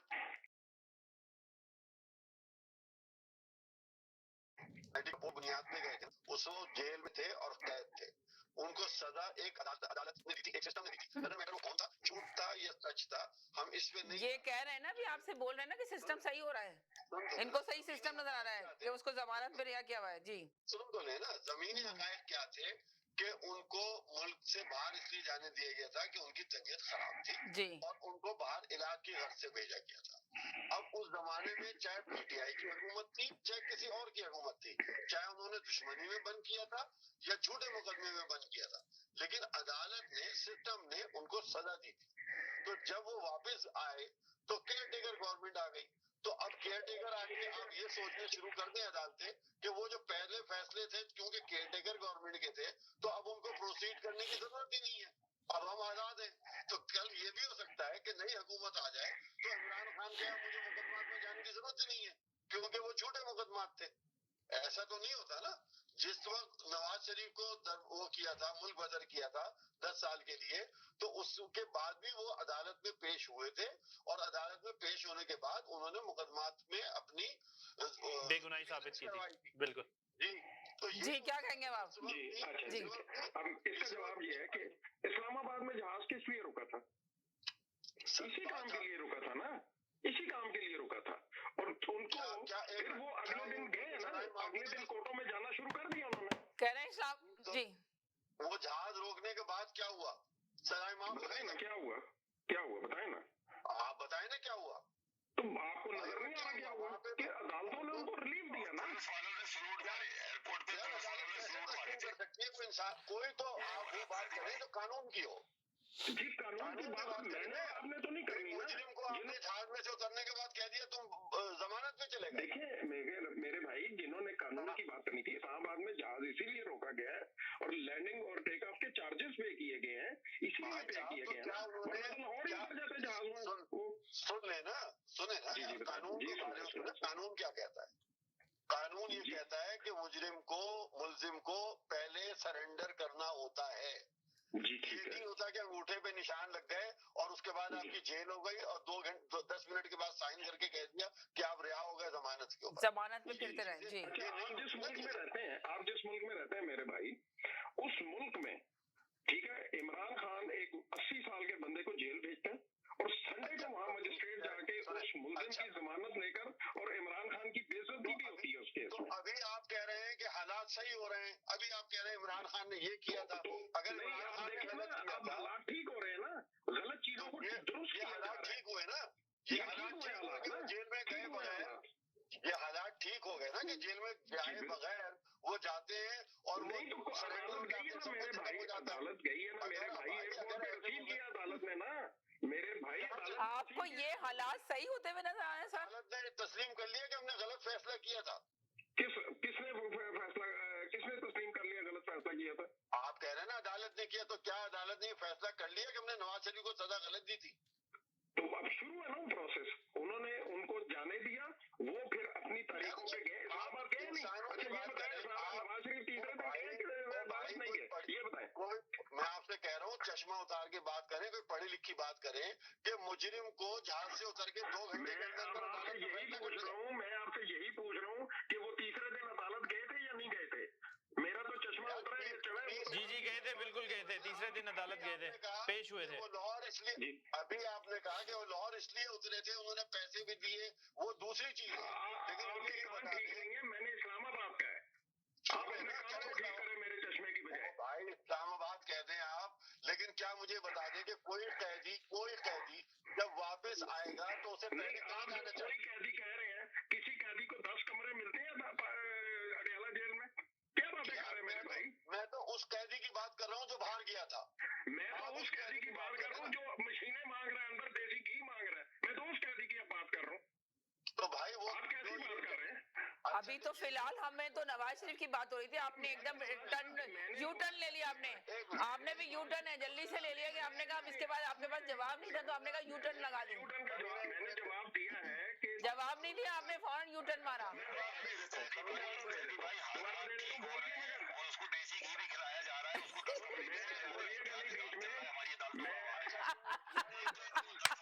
साजिद भाई ने बिल्कुल सही पॉइंट पकड़ लिया कि आपने कहा हालात सही हो रहे हैं और वहाँ पे जेल में उनको देसी घी खिलाया जा रहा है और मुर्गियां खिलाई जा रही है, ये हालात सही हो रहे हैं। उसने मांगा है तो हालात सही हो रहे हैं तो मांगने पे क्यों दिया जा रहा है? मैं तुम्हारे पंखे उतारूंगा, जो कहता था तुम्हारे बच्चों के रिश्ते नहीं होंगे। अच्छा तो ये बताएं हालात सही हो रहे हैं तो ये हालात सही हो रहे हैं? आपको बता रहा हूँ ना कि इस्लामाबाद, क्या आप कह रहे हैं कि उनको देसी घी दिया जा रहा है? देखे ना मैंने जी 1 मिनट के लिए सैदी भाई आपसे कुछ बोल रहे हैं। जी आप मिस कर रही हैं देसी घी के, आप इधर जो है वो आपने जिस तरह यू टर्न लिया तो मुझे भी मजबूरी के तहत यू टर्न लेना पड़ा। अभी नवाज शरीफ का पूरा तज्जिया आप सैदी भाई से ले रहे थे, वो पूरा तज्जिया दे रहे थे, आपने एकदम कहा कि देसी मुर्गी मांगी जा रही है, देसी घी मांगा जा रहा है, तो आपने यू टर्न लिया तो मुझे भी मजबूरन यू टर्न लेना पड़ा। ये कौन सा निजाम आपका सिस्टम सही हो रहा है? कहाँ सही हो रहा है? मेरी बात सुने, मैं तो सुन रही हूँ आपकी बात। बने आप होस्ट बने, मैं होस्ट ही बनी हुई हूँ, मैं आपकी बात सुन रही हूँ, मगर आपने जैदी भाई आप बताएं आप कैसा तज्जिया दे रहे थे, कौन सी बात हो रही थी? मैंने उन्हें बताया। 1 सेकंड सुने उनकी बात, 1 सेकंड उनकी बात सुनने, 1 सेकंड सुने उनकी बात। जी आप ये कह रहे हैं कि उन्होंने आप सुन नहीं रहे, आप सुने तो प्लीज। जी आप ये कह रहे हैं कि उनको 10 कमरे दिए जा रहे हैं, साइकिल दी जा रही है, वर्जिश कर रही है, ठीक है ना? ये इन्होंने कहा ना एकदम ही चेंज हो गए, क्या टॉपिक चल रहा था, क्या किस पे बात कर रहे थे, एकदम चेंज हो गई है टॉपिक। तो मैंने इस्लामाबाद में जवाब उतारा है, कोर्ट गई है इस्लामाबाद एयरपोर्ट पर, तो आप लोगों को हजम ही नहीं हो रही है बात। अच्छा आप हजम करें ना, हमने हजम कर दी, तब आप सुन लेना, अब आपको भी चाहिए हजम के लिए। सुने, जब आप कह रहे हैं कि उनको 10 कमरे दे दिए गए, उनको खाना दिया जा रहा है, सब कुछ दिया जा रहा है, तो ये गलत हो रहा है ना? ये गलत हो रहा है नहीं हो रहा? तो ये गलत ऐसे है कि समीना ने यहाँ लिखा है कि नवाज शरीफ की ख्वाहिश है कि इमरान जेल में सड़ जाए। अगर ये ख्वाहिश पूरी होती तो वो 8-10 कमरे दिए जाते, देसी घी दिया जाता, साइकिल दी जाती। अच्छा सुनो तो, अगर ये गलत है तो क्या किसी पाकिस्तान की तारीख में कहीं ये लिखा हुआ है कि एक कैदी को जेल से निकाल के मुल्क से बाहर भेज दिया जाए इलाज के लिए? लाखों कैदी जेलों में पड़े हुए हैं जिनकी तबीयतें खराब है और उनके पास पैसे भी होंगे, वो बाहर जाके इलाज करवा सकते हैं। क्या पाकिस्तान की तारीख में कभी ऐसा हुआ? वो क्या पाकिस्तान की तारीख में ऐसा हुआ है कि चीफ जस्टिस गया जेल में और वहां पर शराब पड़ी थी और चीफ जस्टिस खुद नहीं साबित कर सका कि वो शराब थी, वो शहद बन गई? कैसी बातें कर रहे हैं ज़ैदी साहब आप? तो वो सही था, ब्लैक लेबल शहद। कहाँ की बात को कहाँ मिला रहे हो यार?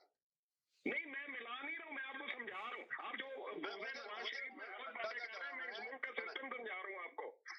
अल्लाह का करम है, मुझे ये सिस्टम बहुत अच्छी तरह समझ। आपको बिल्कुल नहीं समझ, आप नवाज शरीफ के बुग़्ज़ में आपको हजम नहीं हो रही नवाज शरीफ की जो सच्चाई है, वो है आपके। मुझे नवाज शरीफ से कोई दुश्मनी नहीं है, मुझे इमरान खान से अगर दुश्मनी नहीं है, अगर दुश्मनी नहीं है, अगर आपको दुश्मनी नहीं है तो देखें अब तो सारा सिस्टम नंगा हो गया कि कैसे इमरान इमरान खान को लॉन्च किया गया और क्या क्या उसने जुल्म किए। तो अच्छा, तो आप बताएं तो फिर नवाज शरीफ को कैसे लॉन्च किया जा रहा है? 2018 में इमरान खान को लॉन्च किया गया, अब लॉन्च किया जा रहा है नवाज शरीफ को। आपने देखा कि नवाज शरीफ को किस तरह लाया जा रहा है? सबको नजर आ रहा है, आपको क्यों नजर नहीं आ रहा? उसके साथ जुल्म किया था, उसके दम था उसके बाजू में, उसको वली खान ने मुंह चूमा था कि तू बहादुर आदमी है। वली खान बहुत अच्छे आदमी थे कि उनके मुंह चूमने से वो सादिक हो गए। आप वली खान को क्या समझते हैं? आप तो जंग अखबार की मतलब लाइनें पढ़ने वाले आदमी हैं। वली खान के बाप को सारी जिंदगी एस्टैब्लिशमेंट ने गद्दार कर। आपने कैसे कह दिया कि जंग अखबार की लाइनें पढ़ने वाले आदमी हैं? आपने कैसे कर दिया इनके बारे में? आपने कैसे कह दिया कि ये जंग अखबार की लाइनें पढ़ने वाले आदमी हैं? आपको कैसे पता? ये पाकिस्तान के एक बहुत बड़े तजिया निगार हैं जिनको मैंने अपने शो में ले रखा है। कितने बड़े तजिया, बहुत बड़े तजिया कार हैं, आप समझ सकते हैं इनको। पढ़कर आपको सुनाई है कि बुशरा बीबी बहुत जल्द जाने वाली है। वो जंग अखबार की खबर पढ़ी है इन्होंने, और ये वली खान पर अगर इनको मेरी बात हजम नहीं हुई तो ये जंग अखबार की पैदावार है। ये कितने बड़े तजिया कार है, फारिग आदमी है ये। मसला ये है कि आप लोगों को जब आपके ऊपर जरूरत पड़ती है ना, जब आपको परेशानी हायल होती है तो आप दूसरे के ऊपर इसी किस्म के हमले करते हैं। मैं आपसे ये कह रहा हूँ कि ये चश्मे उतार के सियासत किया करें। जितनी सियासत आती है आगे कराए जनाब, हम तो खुशी होगी, हम तो सियासी लोग करवाए हमें तजिया, लेकिन आपको पाकिस्तान की सियासत की अलिफ से बे मालूम नहीं है, और आप कह रहे हैं 3 लाख के अंदर टिकट मिल रहे हैं, 50,000 के अंदर टिकट मिल रहे हैं। पाकिस्तान में दूध की नहरें बह जाएं अगर 50,000 का टिकट वहाँ मिलना शुरू हो जाए। अभी कह रहे थे कि कोई टिकट लेने वाला नहीं है उनका। मैंने इस चीज का जवाब दिया था आपको। आप तो जवाब देते रहेंगे, आपको मालूम है कि आप जवाब दे रहे क्या दे रहे हैं, आपको खुद मालूम है कि आप किस मोटो पे बात कर रहे हैं और हकायत क्या है। नहीं, आप ये बताएं, मैं दोबारा जिम्मेदारी से बात कर रहा हूँ, मैं दोबारा सुने मेरी बात। मैं कोई जिम्मेदारी से बात नहीं कर रहा। आप ये मानते हैं, आप चश्मा लगा के बात कर रहे हैं और कुछ नहीं कर रहे। अच्छा नहीं, मैं चश्मा उतार देता हूँ, मैंने उतार दिया, मेरी चश्मा कहाँ उतार सकते हैं? आप चश्मा उतार देंगे आपको कुछ नजर नहीं आएगा। बात नहीं कर सकते। मैं आपकी आंख से देखता हूँ, मैं आपकी आंख से देख लेता हूँ, और मेरी आंख से आप देख नहीं सकते। मेरी आंख से आप देखेंगे तो वो बहुत सच्चाई को देखते हैं, वो इंसाफ की बात देखते हैं। कर रहे हैं समीना का, आप समीना का टाइम ज़ाया कर रहे हैं। आप ये क्लेम करें कि कोई टिकट ले रहा है या नहीं ले रहा है, पहले ये बता दें मुझे। मैं तो कह रहा हूँ कि टिकट लेने वाले ही नहीं है, सीधी बात। वो अपनी बात पे कायम है। मैं अपनी बात पे कायम हूँ। टिकट आपने भी कहा कि 5 करोड़ रुपए से कम की टिकट नहीं मिल रही। भाई वो क्या गारंटियां मांग रहे हैं ना, वो 5 करोड़ रुपए के मेरा एक सिंपल सवाल है, वो आपको सिंपल का यही नहीं पता कि पाकिस्तान में व्हाइट और ब्लैक क्या होता है, तो उससे ज्यादा किसी को क्या पता होगा यार। आपको अलिफ से बे पता नहीं है और आप पता नहीं कहाँ की बात कर रहे हैं। मेरी अलिफ बे को छोड़े, अपनी अलिफ बे की करेक्शन कर लें। मैं आपसे सिंपल सवाल कर रहा हूँ, आपको अलिफ बे का पता है तो हमें भी समझाएं कि जब टिकट लेने वाला नहीं तो 5 करोड़ किस चीज के। जो मैंने समझाना था वो समझा दिया, लोग समझ समझा नहीं रहे हैं। आप बेसिकली नवाज शरीफ के हसद में है। मुझे कोई हसद प्रॉब्लम भाई, हसद में ना है, हसद में ना जाए, उसको अल्लाह ने इज्जत दी है। अपने दिखा, हाँ सुने ना, अगर आप उसने अपने बयानिया पे खड़ा, वो अपने बयानिया से मुकरा नहीं, उसने जज और मजिस्ट्रेटों को डंके की चोट पर अगर कहा है ना बाजवा और फैज हमीद को, तो उस पर कायम रहा, उसकी आवाज कहाँ कायम रहा। शहबाज शरीफ ने दौड़ के जाके बयानिया चेंज कराया, तब वापस आए। उन्होंने कहा ये क्या कर रहे हो? अरे आपको तो वाकई कुछ नहीं पता। बड़े अफसोस के साथ कहना पड़ रहा है कि आपको कुछ पता ही नहीं है। आप ये सोचिए, अगर वो अपने बयानिया पे कायम रहते तो नवाज शरीफ नहीं आ सकते थे मुल्क के अंदर। आप क्या दोबारा से बात कर रहे हैं? मैं सुने गुजरांवाले के जलसे।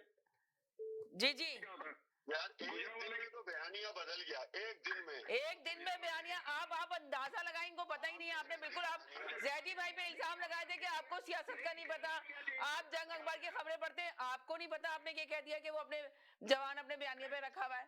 जनरल बाजवा के बारे में जो बताया, जनरल फैज हमीद के बारे में जो बोला वो बड़ा है। आप कैसे कह सकते हैं? उन्होंने, आप सोचे, उन्होंने बोला जरूर था ये बयानिया। शहबाज शरीफ भाग के गए, जब मीडिया ने पूछा कि भाई आप भाग के जा रहे हैं, तो उन्होंने कहा मैं जहाज पे गया था। तो उन्होंने कहा अरे ये क्या बात कर रहे हो तुम, दोबारा से तुम्हें पाकिस्तान में आना है, चौथी दफा वज़ीर आज़म बनना है, तो ये बात क्यों कर रहा हो? तो वो अपने बयानी से फिर गए, आप बात कर रहे हैं कि वो फिर कहाँ गए?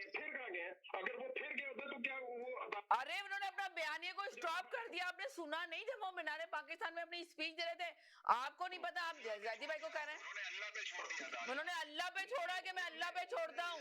सारे मीडिया पे ये बात मशहूर हो गई, आप बात कर रहे हैं कि वो अपने बयानिया पे डटा रहा। तो आपको नहीं पता पॉलिटिक्स का भाई, आप जैदी भाई पे इल्जाम लगा रहे हैं। जैदी भाई आप बोले। उन्होंने ये तो नहीं कहा, भाइयों वाला चैनल है सारा जी, उन्होंने जलसे में ये तो नहीं कहा मैं माफी मांगता हूँ बाजवा और फैज से, ये कहा है नवाज शरीफ ने? उन्होंने तो भाई वो ये नहीं, आप ये बताएं कि नवाज शरीफ ने मीनारे पाकिस्तान के जलसे पे ये कहा है कि जी मुझे माफ कर दें? उन्होंने कहा कि अल्लाह पे छोड़ दिया, और क्या कहेंगे? उन्होंने ये कहा कि अपना फैसला अल्लाह पे छोड़ दिया, इसके अलावा आप क्या कहेंगे? वो उनमें इतनी हिम्मत नहीं थी। अगर वो इस बात पे बयानिया पे कायम रहते तो आज वो पाकिस्तान में नहीं मौजूद होते। आपकी ये बात क्यों नहीं समझ में आ रही है? नहीं, वो हमारी तो समझ आ रही है, आप लोगों को नहीं समझ। नहीं, आपकी समझ में नहीं आ रही। मुझे तो अफसोस के साथ कहना पड़ रहा है कि आपकी समझ में नहीं आ रही। ऐसा करें, आप जो बनी हुई है वही बनी रहे पीटीआई की। मैं पीटीआई की नहीं बनी हुई, मैं पीटीआई की नहीं बनी, न्यूट्रल बात कर रही हूँ, एक सच्चाई बात कर रही हूँ। जैदी भाई भी पीटीआई के नहीं है, आपकी तिलक के लिए अर्ज है। आप ये सोचें कि जैदी भाई भी पीटीआई के नहीं है, मैं भी नहीं हूँ। नवाज शरीफ आते हैं हमारे लिए, हम मोस्ट वेलकम, आए शौक से आए, हम उनको वेलकम करेंगे। सीधी बात है, ये सिर्फ बात कर रहे हैं, हम तजिया कर रहे हैं इस वक्त। आपकी तिलक के लिए अर्ज है, आप गलत इल्जाम नहीं लगा सकते किसी सूरत भी किसी के ऊपर। आप तो लिखा है कि नवाज शरीफ की ख्वाहिश है वो सड़ जाए, आप अपने लफ्जों पे तो गौर करें। इमरान खान के लिए बोला है, वो इमरान खान के लिए यही चाहते हैं, उनकी ख्वाहिश यही है, इमरान खान की, पूरे मुस्लिम नून लीग की ख्वाहिश यही है। नहीं, आप ये बात कैसे कह सकती हैं कि वो चाहते हैं? कहाँ उन्होंने कही है ये बात? ये आप सुने ना, जब आप ये कह रहे हैं कि उन्होंने तो जनरल फैज और बाजवा के बारे में जो बात की, देखे वो डटा हुआ है बात करने के बाद। अब आपको यही नहीं पता तो अब आपसे मैं क्या बात करूं? वो अगर डटा ना होता तो वो अदालत में बुलाया जाता। बताएं जैदी भाई, आप बताएं जरा इनको। जैदी भाई आप बताएं प्लीज, जैदी भाई बताएं। मसला ये है कि जब तक आप पूरी हकायक समझ के बात नहीं करेंगे, आपको समझ में नहीं आएगा आप क्या कह रहे हैं और क्या नहीं कह रहे। आप कभी कुछ कहना चाहते हैं, कभी कुछ कहना चाहते हैं, कभी कहते हैं माफी मांगी, कभी नहीं मांग रही। ओ भाई, पाकिस्तान में जिस तरीके से वो इख्तियार में मुख्तलिफ दफा आए हैं, क्या वो सही तरीके से आए हमेशा? आप बात कर रहे हैं पार्टियों की कि वो यूं थे और वो ये थे। भाई समझने की कोशिश करें, और जब तक समझ में नहीं आएगी तो समझने की कोशिश समझाए ना जनाब, आप फिर उधर ही समझाने के लिए आ जाते हैं। बात मुकम्मल करें अपनी। मतलब ये है कि मैं, ये जो है ना, ये ट्यूशन नहीं है कि एक एक आदमी को समझाया जाए। यहाँ बात होती है, अभी आप समझा रहे थे, अभी आप ट्यूशन पर आ गए। भाई मैं आपसे बता रहा हूँ ना, अभी आपने इजहार किया कि मैं समझाता हूँ, समझे आप बात को। आपने असल बात ये कि सर वो आपको समझाने की बहुत कोशिश कर रहे हैं, मगर आप समझना नहीं चाह रहे हैं। आप बात को घुमा घुमा के वहीं ले आते हैं। आपकी समझदारी बहुत छोटी है, आपको बड़ी करनी पड़ेगी। मेन चीज ये इधर अंदर नहीं बैठे हुए भाई। आप अंधे हो या बहरे हो, मुझे इससे कोई गर्ज नहीं है, लेकिन जब यहाँ बात होती है वो आप झूठे इंसान है। आप बोलते नवाज शरीफ में मुकरा, आप अपना नाम दे, मैं आपकी ऐसी चितासी करवा दूंगा वहाँ पे। आप अपना मैं देखता हूँ बातें करते हैं। ये आप, अब ये है ना आपकी बदमाशी। अब आप बदमाशी आप नहीं कर देंगे आपके झूठ बोलने पे। आपने 3.5 साल बदमाशी की है, अब नहीं करने देंगे आपको। अरे भैया, 3.5 साल बदमाशी की है, अब नहीं करने देंगे आपको। ये ध्यान में रखें, आप सच की सियासत करें। आप भाजपा के या फैज के वो ना बने कटू। देखें आपका क्या हाल हुआ है। ये बदमाशी की सियासत जो है ना, ये बदमाशी की सियासत जो है ना, वो राना तुम इतने दिलेर हो, तुम नाम बताओ, मैं तुम्हारी आगे माँ बहन एक ना करूँ तो जो मर्जी कहना। तुम झूठ बोलते हो और यहाँ पे प्रधानमंत्री आप अपने औकात पर आ गए। औकात पर आ गए ना, साबी एक जिम्मेदार पेशा है। तुम ये है आपकी औकात, ये है आपकी औकात। हमने तो तुम्हारी औकात दिखा दी कि तुम जल्दी किराए के बंदे हो, तुम पैसे लेकर इमरान खान की हिमायत करते हो। तो भाई तुम मैं अल्लाह ना करे कि मैं किसी से पैसे लेके करूं, लेकिन आप अपने गिरबान में अल्लाह को बीच में ले आए हो। अरे वो तो इमरान खान की हिमायत करते ही नहीं है। आप अपने गिरबान में झांक के देखो कि आपने किससे पैसे लिए। से बुग़्ज़ रखते हो, तुम स्मोक से बुग़्ज़ रखते हो। ओ भाई वो मेरा खुदा है, तुम प्रोपेगेंडा कर रहे हो। नाउज़ुबिल्लाह वो मेरा खुदा है, ये मुझे पैसे देता है जिससे मैं डरूं से। तुम नाउज़ुबिल्लाह पर आ गए हो, तुम झूठे इंसान हो। तुम सच बोलना सीखो। कोई नहीं है बुग़्ज़ी इंसान। मुल्क की खातिर 22 करोड़ आवाम से मजाक न करो। वो इमरान रियाज ने भी मजाक किया था, वो अरशद शरीफ ने भी मजाक किया था, तुम्हारा भी वही हाल ना हो जाए। हाँ तो मतलब तुमने ही मरवाया था ना, इसका मतलब है। मरवाया, चलो जो करना है कर लो। दुनिया सुन रही है कि आपने तस्लीम कर लिया ना। क्या सुन रही है? तुम कैसे आदमी हो? तुम झूठ बोलते हो, शर्म नहीं आती तुम्हें झूठ बोलते हुए? ओ भाई गिरबान में झांक के बात करो। गिरबान में तो मैंने पहले तुम्हारा गिरबान पकड़ा ना, तुम्हारे झूठ बोलने पे। तुम कभी कहते हो 5 करोड़ रुपए की टिकटें, तुम कभी कहते हो टिकटें लेने वाला नहीं है, तुम कभी कहते हो कि वो नवाज शरीफ अदालत से कैसे आ गए। तुम कौन हो? अपनी औकात और कद से बढ़ के बात नहीं करो। अच्छा जातियात पे ना जाइए, एक दूसरे से टकराव ना कीजिए, टॉपिक पे बात कीजिए। टॉपिक पे अच्छा टॉपिक पे बात करते हैं, एक दूसरे की तरफ नहीं जाना, हमने टॉपिक पे जाना है। अच्छा टॉपिक की तरफ जाते हैं। एक दिन जरा होल्ड करें ना, हमें बहुत सारे कॉलर ने साथ रहे मेरे, मैं सबकी भी राय ले लूं जरा सर। जी बोले सर। प्रोग्राम को आगे बढ़ाएं। हाँ मैं आगे ही बढ़ा रही हूँ, अभी आगे ही बढ़ रहा था प्रोग्राम। आप 1 सेकंड वो दोबारा से आ गया। 1 सेकंड। जी जनाब जी बोलें। मैं समीना ये कह रहा हूँ कि आप पार्टी के होने के प्रोग्राम में आएंगे क्या? ऐसी चरी तेरे नवाज शरीफ की मरसूद की औलाद किसको थ्रेट कर रहे हो? जैसी हमारे सबसे प्यारे कावर है और इस शो की जान है, तुम वो कौन होते हो आके जैसी को थ्रेट करने वाले? यू और यू नवाज शरीफ, हमारे पास इतना भंडारा है तुम्हारे नवाज शरीफ का, हम उसकी टीवी से शुरू होंगे। अब तो हमें सबसे जी अपनी जबान अपने कंट्रोल में रखो और बदतमीजी छोड़ो। अच्छा आप जैदी साहब ने सही कहा कि तुम अपने औकात पे आ गए, जाओ जाके बोलो अपने नवाज शरीफ से जो उन्होंने हमारा झंडा पटना पट रहे हैं पंजाबी जी, तेन समझ आ गई होगी कि मैं क्या सारा केड़ा पटवारी का टाइम बैठा है ऐसे इन्हों क्या साडा जो करना कर ले। जैदी साहब जरा नहीं घबराना, ये खोले लोग हैं हमारे पास, इनके लिए इतना भंडारा है या ये सारी जिंदगी लगे रहे। ये 10 कुछ होने वाले लोग हैं, ये तो इसको मरदूत को तो उनके घर का नहीं पता होगा ये बकवास कर रहा है जो। हम शुरू से शुरू होंगे और हीर तक तो मिले जाएंगे। मैं कह रहा हूँ नवाज शरीफ से कहो कि जो उससे होता है ना मेरा कर ले आके। मरदूत का 2 घंटे हो गए, समीना काली नहीं ले रही। जी महमूद साहब बकेट आ रहा है, सवालों के जवाब हो रहे थे इसलिए मैं कॉल ले रही। अब सारे का कॉल आ रही है, मैं सबका मैसेज महमूद साहब का मैसेज थोड़ा सी देर के लिए मैसेज ले लूं। जी महमूद साहब हमारे सबसे बेस्ट कलर है जी, रिस्पेक्ट हिम और ये बगैर इंसान उनकी उनकी बेइज्जती कर रहा है। देखा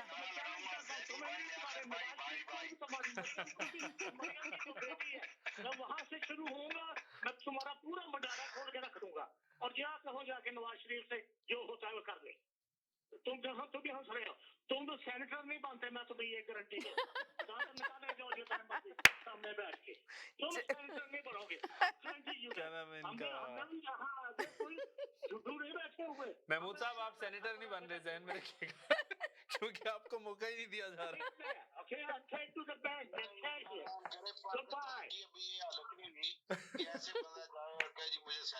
जी हेलो जी हेलो वालेकुम साहब बात कर ये नवाज शरीफ के खिलाफ उनके हक में बहुत बोल रहे थे, तो जब उनकी समझदारी छोटी है तो उनसे कहेंगे उसका इतना लंबा तर्जिया नहीं ला के वो उल्टी सीधी बोलते रहते हैं, बकवास करते रहते हैं, तो उनके बाद में कोई वजन नहीं होता।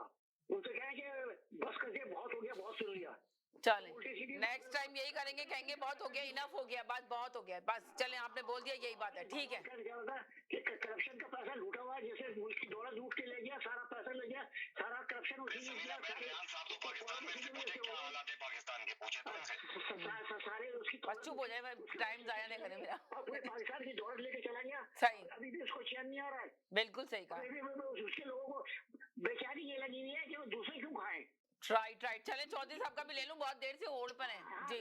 मैं तो कभी करता ही नहीं हूं ना फोन। हाँ आप तो कभी नहीं करते, इसलिए तो मैंने ले लिया सबसे पहले आपको। तो मैं 1-2 बात करके उनको ले लेते ही रखा है जिंदगी जी। मैं ये कह रहा हूँ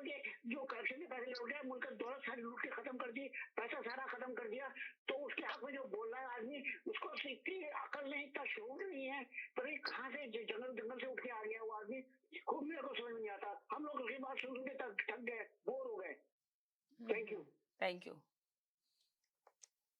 जी। अस्सलाम वालेकुम।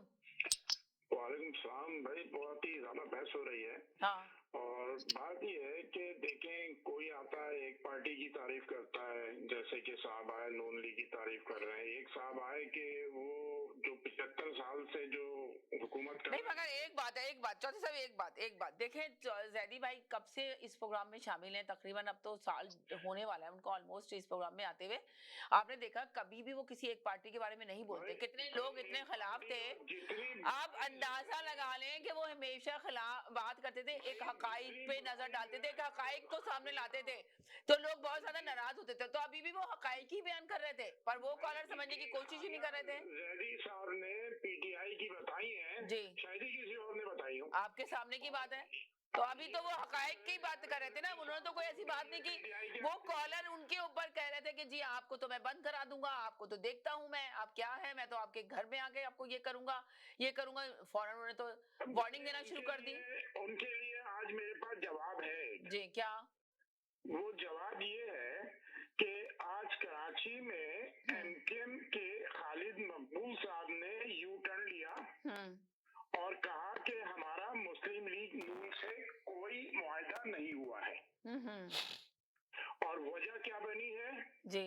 वजह ये बनी है कि खालिद मकबूल साहब के घर पे और मुस्तफा कमाल के घर पे और जी जी जी जी जी जी जी घर पे लोग जो है बैनर के साथ पहुंचे और बैनर पे लिखा था कि महाजिरों के कातिलों के साथ मुआहदा कर रहे हो। अब आपने उनको कातिलों के साथ मुआहदा कर रहे हो, कातिलों के साथ मुआहदा कर रहे हो। जिस शख्स ने 15,000 मारे और 15,000 गायब करवा दिए, उसके साथ तुम मुआहदा कर रहे हो। और बहुत सी चीजें एक्टिविटी हुई, उनको पकड़ लिया गया, कुछ को भगा दिया गया, तो इस किस्म की कहानी हुई है। तो इन साहब के लिए ये कहना काफी है कि एक ऐसे आदमी की सपोर्ट ना करें कि एक सियासी मसले को हल करना चाहिए था। वहाँ इस शख्स ने 15,000 आदमी मरवाए और 15,000 बच्चे गायब करवाए और जिनका आज तक जी गुजर गई। तो इन साहब के लिए तो ये है। और दूसरी पीपल्स पार्टी की बात ये है कि आज सिंध में जो है एहतजाज किया गया। इस बात मैं आपसे तफसील से बात लूंगी, सिंध में एहतजाज किया गया, ये सारी तफसील आपसे लेती हूँ। एक छोटे से ब्रेक की तरफ जाना चाह रही हूँ, कहीं जाएगा मेरे साथ, एक ब्रेक के बाद वापस आती हूँ। अस्सलाम वालेकुम, आप देख रही हैं आवाज न्यूज और मैं हूँ इरम चौधरी। गजा में इसराइली वहशियाना जहारियत की पुरजोर मजम्मत करते हैं सऊदी वली अहद। सऊदी अरब के दारहुकूमत रियाद में सऊदी अफ्रीका सरबराह इजलास का आगाज हुआ। रियाद से अरब मीडिया के मुताबिक सऊदी वली अहद शहजादा मोहम्मद बिन सलमान ने सरबराही इजलास से खिताब करते हुए कहा कि सऊदी अरब गजा में इसराइली वहशियाना जहारियत की पुरजोर मजम्मत करता है। सऊदी वली अहद मोहम्मद बिन सलमान ने कहा कि फलस्तीनी अवाम की जबरी बेदखली और इसराइल की जानिब से इंसानी हुकूक की संगीन खिलाफ वर्जियों को रोकना होगा।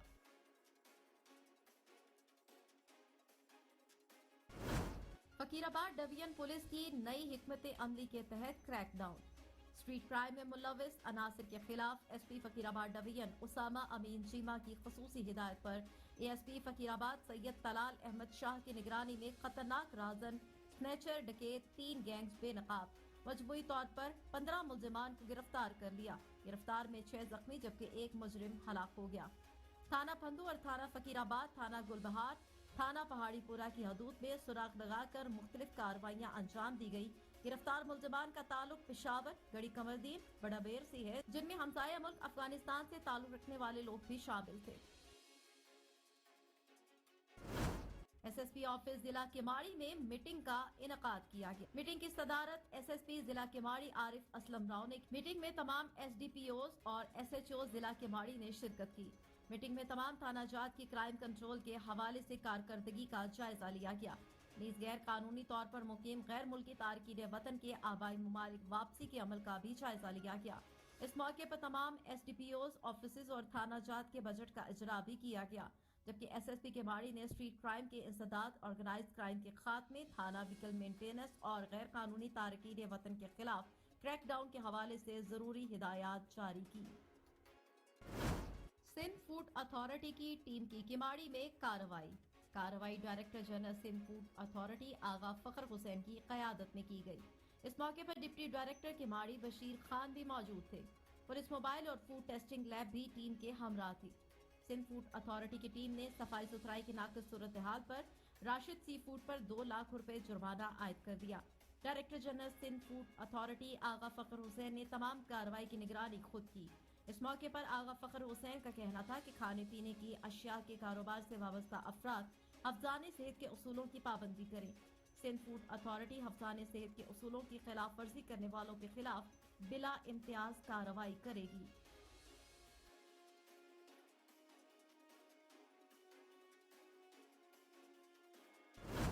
आईजी सिंध रिफत मुख्तार राजा ने rapid response force Korangi base का दौरा किया।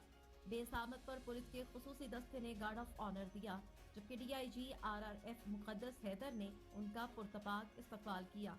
उन्होंने आरआरएफ कोरंगी बेस में मसरूफ मुख्तलिफ शोबाजात का भी जायजा लिया। मौके पर उनका कहना था कि रैपिड रिस्पांस फोर्स एक बहादुर फोर्स है। जराइम के खिलाफ एक्शन में आरआरएफ के अफसरान और जवान भी शहीद हुए। आरआरएफ के शहदा को खिराज अकीदत पेश करता हूँ। रैपिड रिस्पांस फोर्स जैसी बहादुर फोर्स का कमांडर होना मेरे लिए बाइसे फख्र है। आवाज न्यूज से फिल वक्त इतना ही। मजीद खबरों और अपडेट्स के लिए देखते रहिए आवाज न्यूज।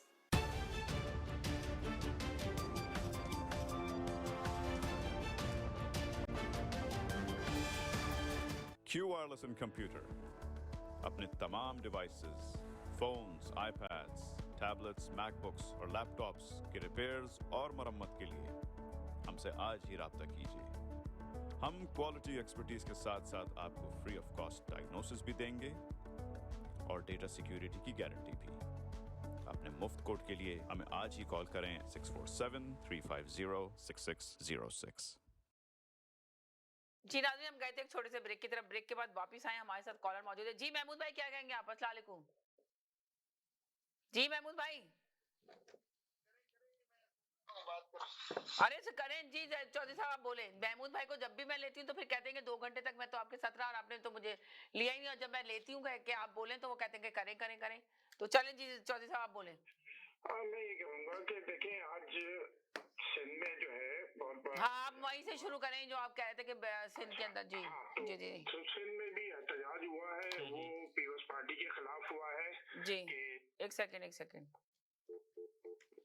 जी जी जी जी, पीर साहब ने जो बच्ची के साथ जो है रेप करके उसे मार दिया था। जी हेलो जी, एक सेकंड चौधरी साहब, ये जरा एक बच्ची को मार दिया था, इनका बाद में कंटिन्यू करते हैं, इनसे ले लें। जी हेलो जी सर। देखिए वो साहब कह रहे थे एमकेएम के जो उन्होंने पूरी बयान किया है।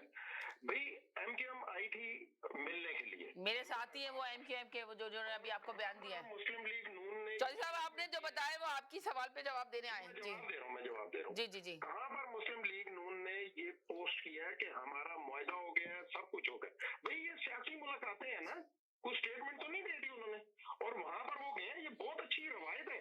अगर वोटर ने ये काम एमकेएम के घर किया है तो ये इसमें खुशी की बात है कि हमारे वोटर में शऊर आ रहा है। हमारा सिर्फ मकसद ये है कि देखिए, बहुत सही बात कही आपने, बहुत सही बात कही। आपकी सुनने में और समझने में गलती हो गई थोड़ी सी।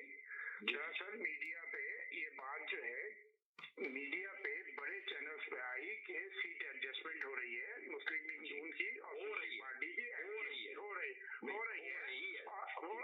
है और गले वाले मिल लिए। ऐसे ही होता है काम, ऐसे ही होता है। और ये काफी, और ये बात जो है, ये बात इस प्रोग्राम में आज से 15 दिन पहले मैं बोल चुका था जी। ये चल रही है बात, और फिर हो गई थी तो तभी आके बात भी की थी। जी, और ये सिलसिला चल रहा था। और उसके और आपने देखा आज बिलावल भुट्टो ने भी तो यही कहा है। कल से जो बात हुई है, ये थम इसलिए गया मसला, जो एमकेएम के रहनुमा हैं, इनके घर पे कराची की आवाम पहुंच गई कि तुम इतने बड़े बेगैरत हो कि जिस लीडर ने 1992 में तुम्हारे लोगों को 15,000 को ऑर्डर दे के कत्ल करवाया, और 15,000 नौजवान आज तक गायब नहीं है, जो उस वक्त के वजीर दाखिला ने बोला था मारगला की पहाड़ी पे हेलीकॉप्टर से फेंक दिए जंगल में मार के। तो ये सारा वजीर दाखिला कौन थे? वो उसके बाद आए थे ये जो चौधरी साहब हैं, चौधरी साहब, ये जो चौधरी बरादरान है बड़े वाले, जो परवेज इलाही, चौधरी शुजात जी, चौधरी शुजात जी जी जी। एक मिनट मुझे बोल लेने दीजिए, फिर आप बोल लीजिएगा। जी मुझे बोल लेने दीजिए, उसके बाद आप दिल भर के बोल लीजिएगा।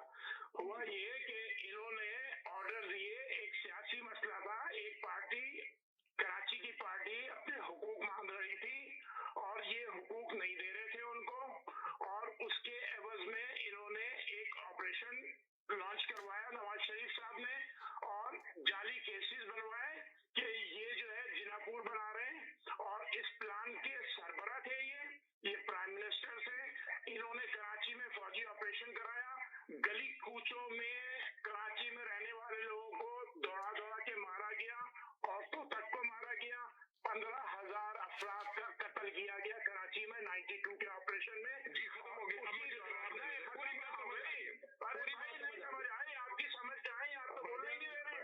और भाईजान मेरी बात सुन लो ना यार, आप किसी की बात सुनो, मैं तो 1 घंटे से सुन रहा हूँ आपको, आप सुनो ना मेरी बात। उसके बाद ये कत्ल भारतगिरी करते रहे, उसके बाद इन्होंने 15,000 लड़का जो है उठाया। 15,000 लड़का उठाने के बाद इनको मुल्क के डिफरेंट एरिया में गायब किया इन्होंने, और गायब करवा के फाइनली चौधरी शुजात साहब ने आके टीवी के चैनल पे बोल दिया कि इन लोगों ने ऑर्डर दिया, और जिसमें बाद में पीपल्स पार्टी भी शामिल हो गई। जब गवर्नमेंट चेंज हुई इन्होंने जंगलों में फेंक दिया।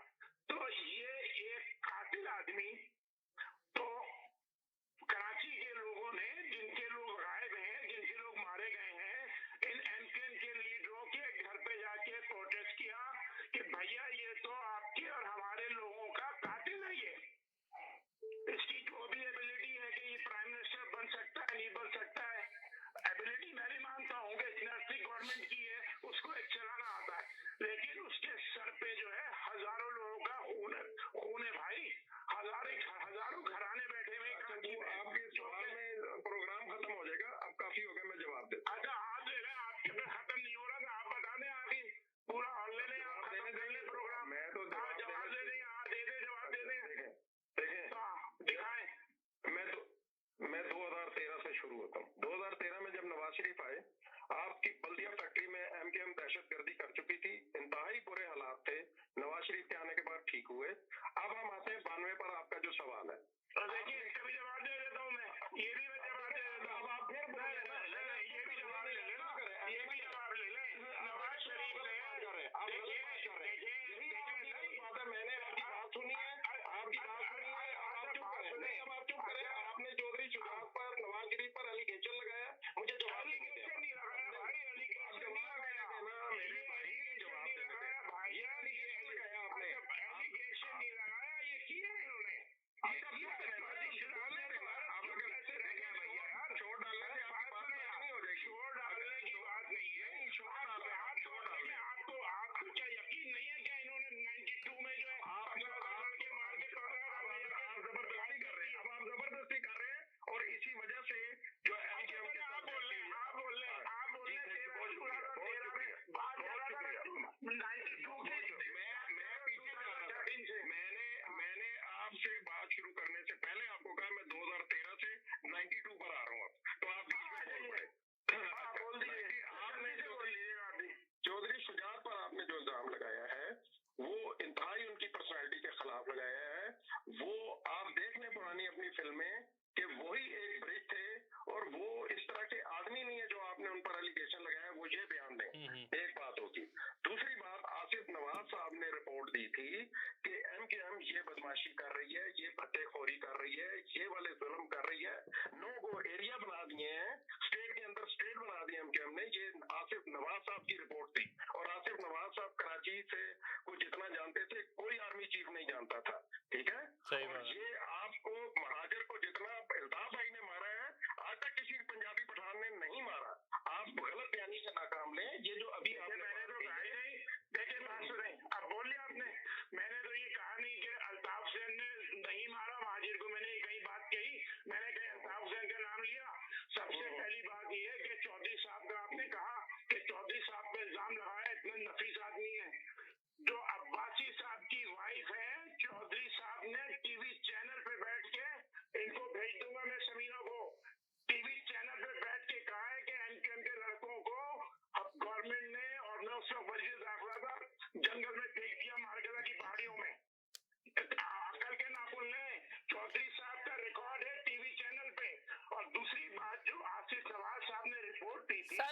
भी बता दें कि आप भी मीडिया से एक मिनट रुकिए समीरा, एक मिनट रुकिए। अच्छा इनको जवाब पूरा सही से दे लेने दें। अच्छा फालतू बातें सुनने का टाइम नहीं है हमारे पास।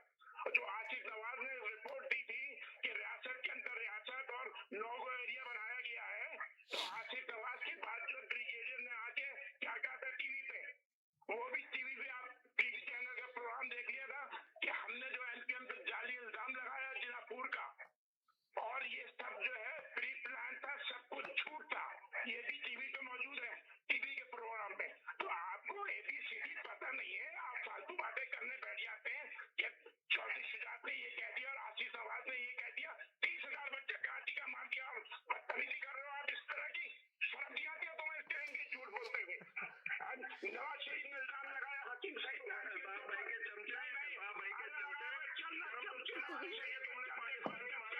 Oh my God.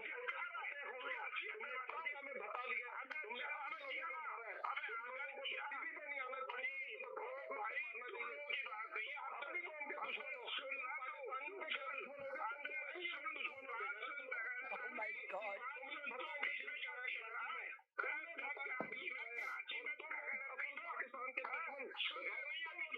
जिसने कराची का अमन खराब किया और जिसने कराची में नो-गो एरिया बनाए, शर्म आनी चाहिए तुम लोगों को। अच्छा, एक दूसरे पे ना जाइए, टॉपिक पे रहते हैं, टॉपिक पे बात करते हैं। जी जी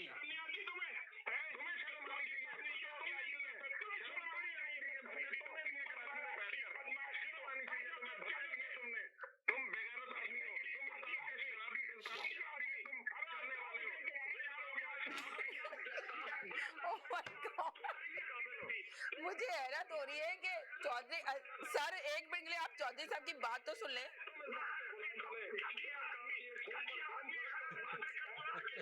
समझ में नहीं आ रहा होगा किसी के भी। हाँ ऐसे ही। जी जी जी जी एक काम करते हैं, बात सुनिएगा, एक काम करते हैं, अगर 1 by 1 बोलेंगे तो आपका मैसेज जाएगा। आप लोग एक करके सुनते हैं।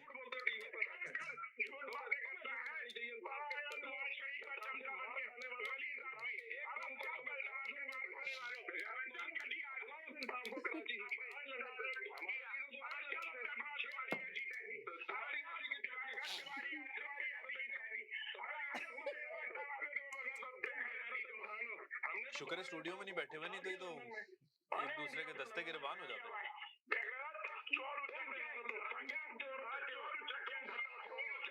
जी जी साजिद साहब बताइए। साजिद साहब आप खामोशी पे ही चले गए। हेलो, महमूद भाई भी खामोश है।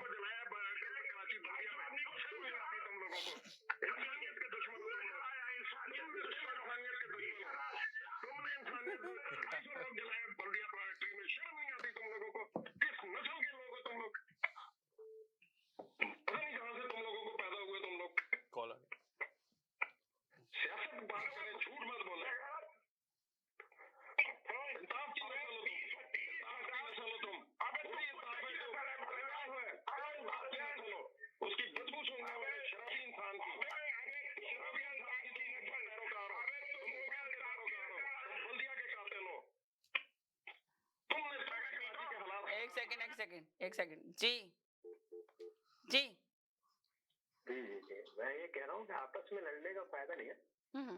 फायदा ये है कि जब आप फैक्ट एंड फिगर से बात करें तो फायदा है जी। जो कराची ऑपरेशन हुआ था जी, मैं अभी आप लोगों सबको एक साथ करती हूँ। जी जी जी जी वो इंतहाई झूठा ऑपरेशन था। अगर हमारे जो भाई हैं, मैं हालांकि इनकी काफी बातों को अप्रिशिएट करता हूँ, मगर ये बात जो इन्होंने कही शायद इनके इल्म में नहीं है मेरा ख्याल है, क्योंकि बात हुई थी वो सिंध में डकैतियों की बात हो रही थी और सिंध में डकैतियां हो रही थी, इंटीरियर सिंध। तो जो ऑपरेशन हुआ था वो हुआ ये था, ये असेंबली में रिकॉर्ड पे है कि वो कह रहे थे 72 बड़ी मछलियों के खिलाफ ऑपरेशन होगा और वो सिंध के जो वडेरे हैं जो डकैती के में है जी जी जी उनके खिलाफ हुआ ऑपरेशन, तो उसका अप्रूवल हुआ। लेकिन वो ऑपरेशन बजाय 72 बड़ी मछलियों के उसका रुख मोड़ दिया गया कराची की तरफ और इल्जाम ये लगाया गया कि एमक्यूएम जो है वो जिनापुर बना रही है, एमक्यूएम का टॉर्चर सेल है जी। और उसके नतीजे में वहां पे इनकी हम क्लेम करते हैं कि 20,000 नौजवानों को कत्लेआम हुआ। और ये बात वो जो हमारे दूसरे भाई हैं वो रिकॉर्ड का हिस्सा है कि चौधरी शुजात हुसैन ने ये बात रिकॉर्ड कर गई कि 250 लड़कों को मारगला की पहाड़ी पे कत्ल करके फेंक दिया गया। और बाद में ब्रिगेडियर इम्तियाज थे जिन्होंने ये आके तस्लीम करा के वो जो ऑपरेशन था 92 का वो गलत ऑपरेशन था और जिनापुर का प्रोपेगेंडा फौज ने गलत करा था। अब जनरल आसिफ नवाज हो या कोई भी हो थे वो पाकिस्तानी। अब उन्होंने एक झूठा प्रोपेगेंडा करके 15-20 हजार नौजवान को मार दिया, तो उसका कत्ल किसके सर पे है? आपने तो झूठी बात करके लोगों को मार दिया, तो ये बात एडमिट करनी चाहिए। आप कहीं से भी ताल्लुक रखते हो, किसी भी इलाके के, किसी भी मजहब के, वो एडमिट करने के लिए तैयार नहीं हो रहे थे ना। अगर किसी ने कोई गलत काम करा है तो उसका नतीजा तो होगा, वो कहीं ना कहीं आगे आता है। और आप ये देखें कि ये नवाज शरीफ को लास्ट 3 साल में जितनी गालियां पड़ी हैं 25 करोड़ लोगों से, मेरे ख्याल है नहीं पड़ी होंगी आज तक किसी लीडर को। तो ये मकाफात अमल होता है जी। अब ये तो हो गई, अब ये तस्लीम करने के लिए तैयार हो जब ना सर, वो तस्लीम करने के लिए तैयार ही नहीं हो रहे ना। मेन मसला ये नहीं, मैं उनकी बहुत सारी बातों से मुत्तफिक भी हूँ। ये तो एक जाती नौयत की बात हो जी जी जी के लिए चल अब अलमियत है। अब आप ताजे सियासी नौयत पे, तो उनकी बात में एक वजन भी था जो वो कह रहे थे कुछ पॉजिटिव चीजें हैं, लेकिन ये सारी जो मामले की बुराइयां हैं वो है इस्टेब्लिशमेंट की वजह से। नवाज शरीफ को लाने वाले भी वही थे और उसको दिनों दफा हटाने वाले भी वही थे जी। IJI बनाने वाले भी वही थे और उसको खत्म करने वाले भी बेनजीर भुट्टो को वही लोग थे। जी जी जी। इसी तरह इमरान खान को लाने वाले भी वही थे, जो कि हटाने वाले भी वही थे, हटाने वाले भी वही। इनको अगर कोई रोक सकता है तो उनकी बात में ये वजन था। इस बात को मैं एक्नॉलेज करता हूँ कि अगर उनकी इन चीजों के एस्टेब्लिशमेंट को अगर कोई रोक सकता है तो वो सिर्फ और सिर्फ है अदलिया जी। और हमने माजी में देखा कि अदलिया जो थी वो एस्टेब्लिशमेंट के साथ नथी हो गई थी, उनके हर फैसलों को जायज करार देती थी। तमाम आइन से मारवा इकदामात को उसने जायज करार दिया था। तो अब यहाँ पे वापस पलट के हम आते हैं कि वो जो बात कर रहे थे फैसलाबाद धरने की और फैज हमीद की और ISI साबिक ISI की बात कर रहे थे, जो बिल्कुल सही बात कर रहे थे। और उसी सिनेरियो एक सेकंड जी। हेलो जी जी, मैं सैयद साहब की कॉल में मिल जाता हूँ। सैयद साहब से बात करने से फिर मैं करूँगा। ओके जी, बोलें जी। जी, तो वो बात मेरी बहुत इम्पोर्टेंट है कि उस सिनेरियो में वो बात कर रहे थे कि कम से कम कोई तो ऐसा चीफ ऑफ क्या है नाम अपना चीफ जस्टिस आया जो कि कुछ सही फैसले ले रहा है जी। तो ये एक अच्छी बात है। अब इसी सिनेरियो में जो मैं कह रहा था कि ऐसा ना हो कि कहीं रेफरेंडम हो जाए जी, क्योंकि ऐसे फैसले जो दिलेराना फैसले हैं चीफ जस्टिस की तरफ से जो आ रहे हैं वो शायद कुछ लोगों को पसंद ना आए और उसको रोकने का एक ही तरीका है कि उनको सैक कर दिया जाए। और उसका एक तरीका ये है कि मुल्क में मार्शल या रेफरेंडम करा लिया जाए। तो उस हिसाब से मैं सियासी बात कर रहा था। और अगर हमें लगता है कि 100 साल की खराब चीज 100 दिन में सही हो जाएगी तो ऐसा है नहीं, लेकिन एक ट्रैक है कि जो चीजें गलत करी है एस्टैब्लिश में उसको एड्रेस किया जा रहा है। फैजाबाद धरने को भी एड्रेस किया गया है, वो DGISR वाली बात को भी। और देखिए उन्होंने एक बहुत अच्छी भी बात कही, उन्होंने कहा कि जो फैसले साकिब निसार के चैम्बर में हुए हैं उसको सारा नल एंड वॉइड कर दिया उन्होंने। तो ये बड़ी बड़ी बातें हैं समझने वालों के लिए, जो सियासत पे नजर रखते हैं गहरी, उनके लिए पॉजिटिव चीज है। मुझे डर है जो वो ये है कि ऐसा ना हो कि ये 14 महीने इनसे ये चीफ जस्टिस जो फाइज हिस्सा है वो शायद बर्दाश्त ना हो, क्योंकि 14 महीने में बहुत कुछ ऐसा खैद कर जाए जो कि पाकिस्तान को आने वाली वक्तों में आगे ले जाए और वो सिर्फ अवाम के खिलाफ होगा। ऐसा नहीं हो सकता कि वो सिर्फ एक आदमी के खिलाफ हो।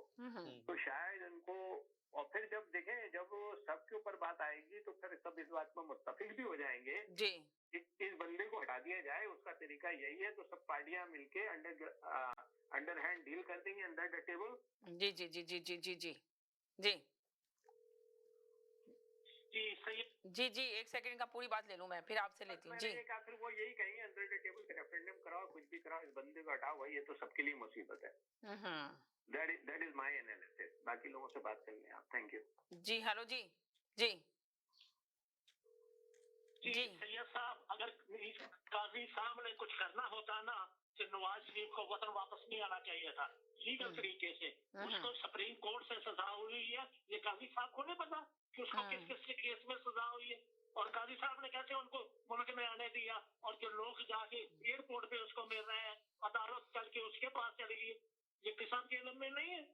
काजी साहब भी मलक यूम है, मलक अरशद है, चौधरी इफ्तिखार है, और वो जो दूसरे आप डैम बाबा कहते हैं, ये सारे के सारे सबसे बड़े बगैरत तो ये हैं। अगर ये ना कुछ कर, ये इन्होंने कुछ नहीं किया आज तक, पाकिस्तान को सबसे बड़ा नुकसान पहुंचाने वाले ना ये लोग हैं, ये जो है, और उसके बाद वो भूटो वाले हैं। इन दोनों को जब तक पाकिस्तान में खत्म ना किया गया, इनको इनकी जगह पे ना बताया गया, पाकिस्तान का कुछ नहीं बन सकता, चाहे करोड़ों इलेक्शन करा लेगा।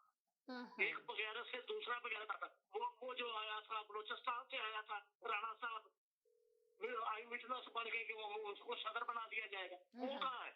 ये सारे के सारे एक लाइन में लगे। मैं उसको भी नहीं चाहता, वो जो सैयद साहब जिसको डैम बाबा कहते हैं, वो भी इनका बाप था। एक फड़ के एक आ रहा है, इनको भी इनकी ठिकाने लगाना होगा, और भुट्टो वालों को भी लगाना होगा, फिर जाएगा। जिस मुल्क में फौज का मतलब है ना, वो मुल्क कभी तरक्की नहीं कर रहा। मिस्र की तरफ देखो,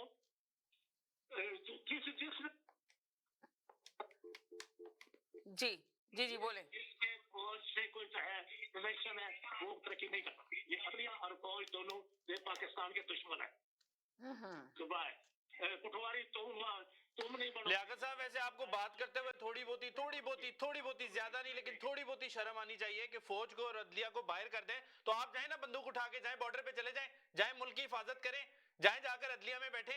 फिर क्यों नहीं बैठते यहाँ बैठ के फोन पे कह देते इसको हटा दो उसको हटा दो, इसका ताल्लुक नहीं है उसका ताल्लुक नहीं है, तो जाओ ना भाई, फिर जाओ बंदूक उठा के जाओ वहां पे जाके बॉर्डर के ऊपर खड़े हो जाके, फिर यहाँ फोनों पे क्या कर रहे हो? जाओ उन्हें हटाओ, जाके पाकिस्तान में जाके बैठो, वहां जाके बैठो, उधर जाकर बैठो और करो। फिर यहाँ पे बैठ के बातें कर रहे हैं भाई इसको हटा दे। और भाई फौज से तो तुम्हारा डायरेक्टली एंड डायरेक्टली कोई ताल्लुक ही नहीं है। जब तुम जैसे लोगों को तकलीफ होती है, तुम जैसे लोग जब सियासत में होते हैं, तो जाके गेट नंबर 4 के बाहर जाकर खड़े होते हैं, दस्तक देना शुरू कर देते हैं, हमें बचाओ हमें बचाओ हमें बचाओ। जाए ना पाकिस्तान, जाकर बोले ये बात करें, बदमाशी करें, फिर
नवाज शरीफ के घर के बराबर में रहते थे। सर आप बताएं इनको, आप नवाज शरीफ के घर के बराबर में रहते थे। ये नवाज शरीफ के घर के बराबर में रहते थे, उनके नेबर से, और नवाज शरीफ को अच्छी तरह जानते हैं। ये जनरल ज़ियाउल हक के अब मैं क्या बोलूं, इनको नवाज शरीफ के बारे में सारा कुछ पता है।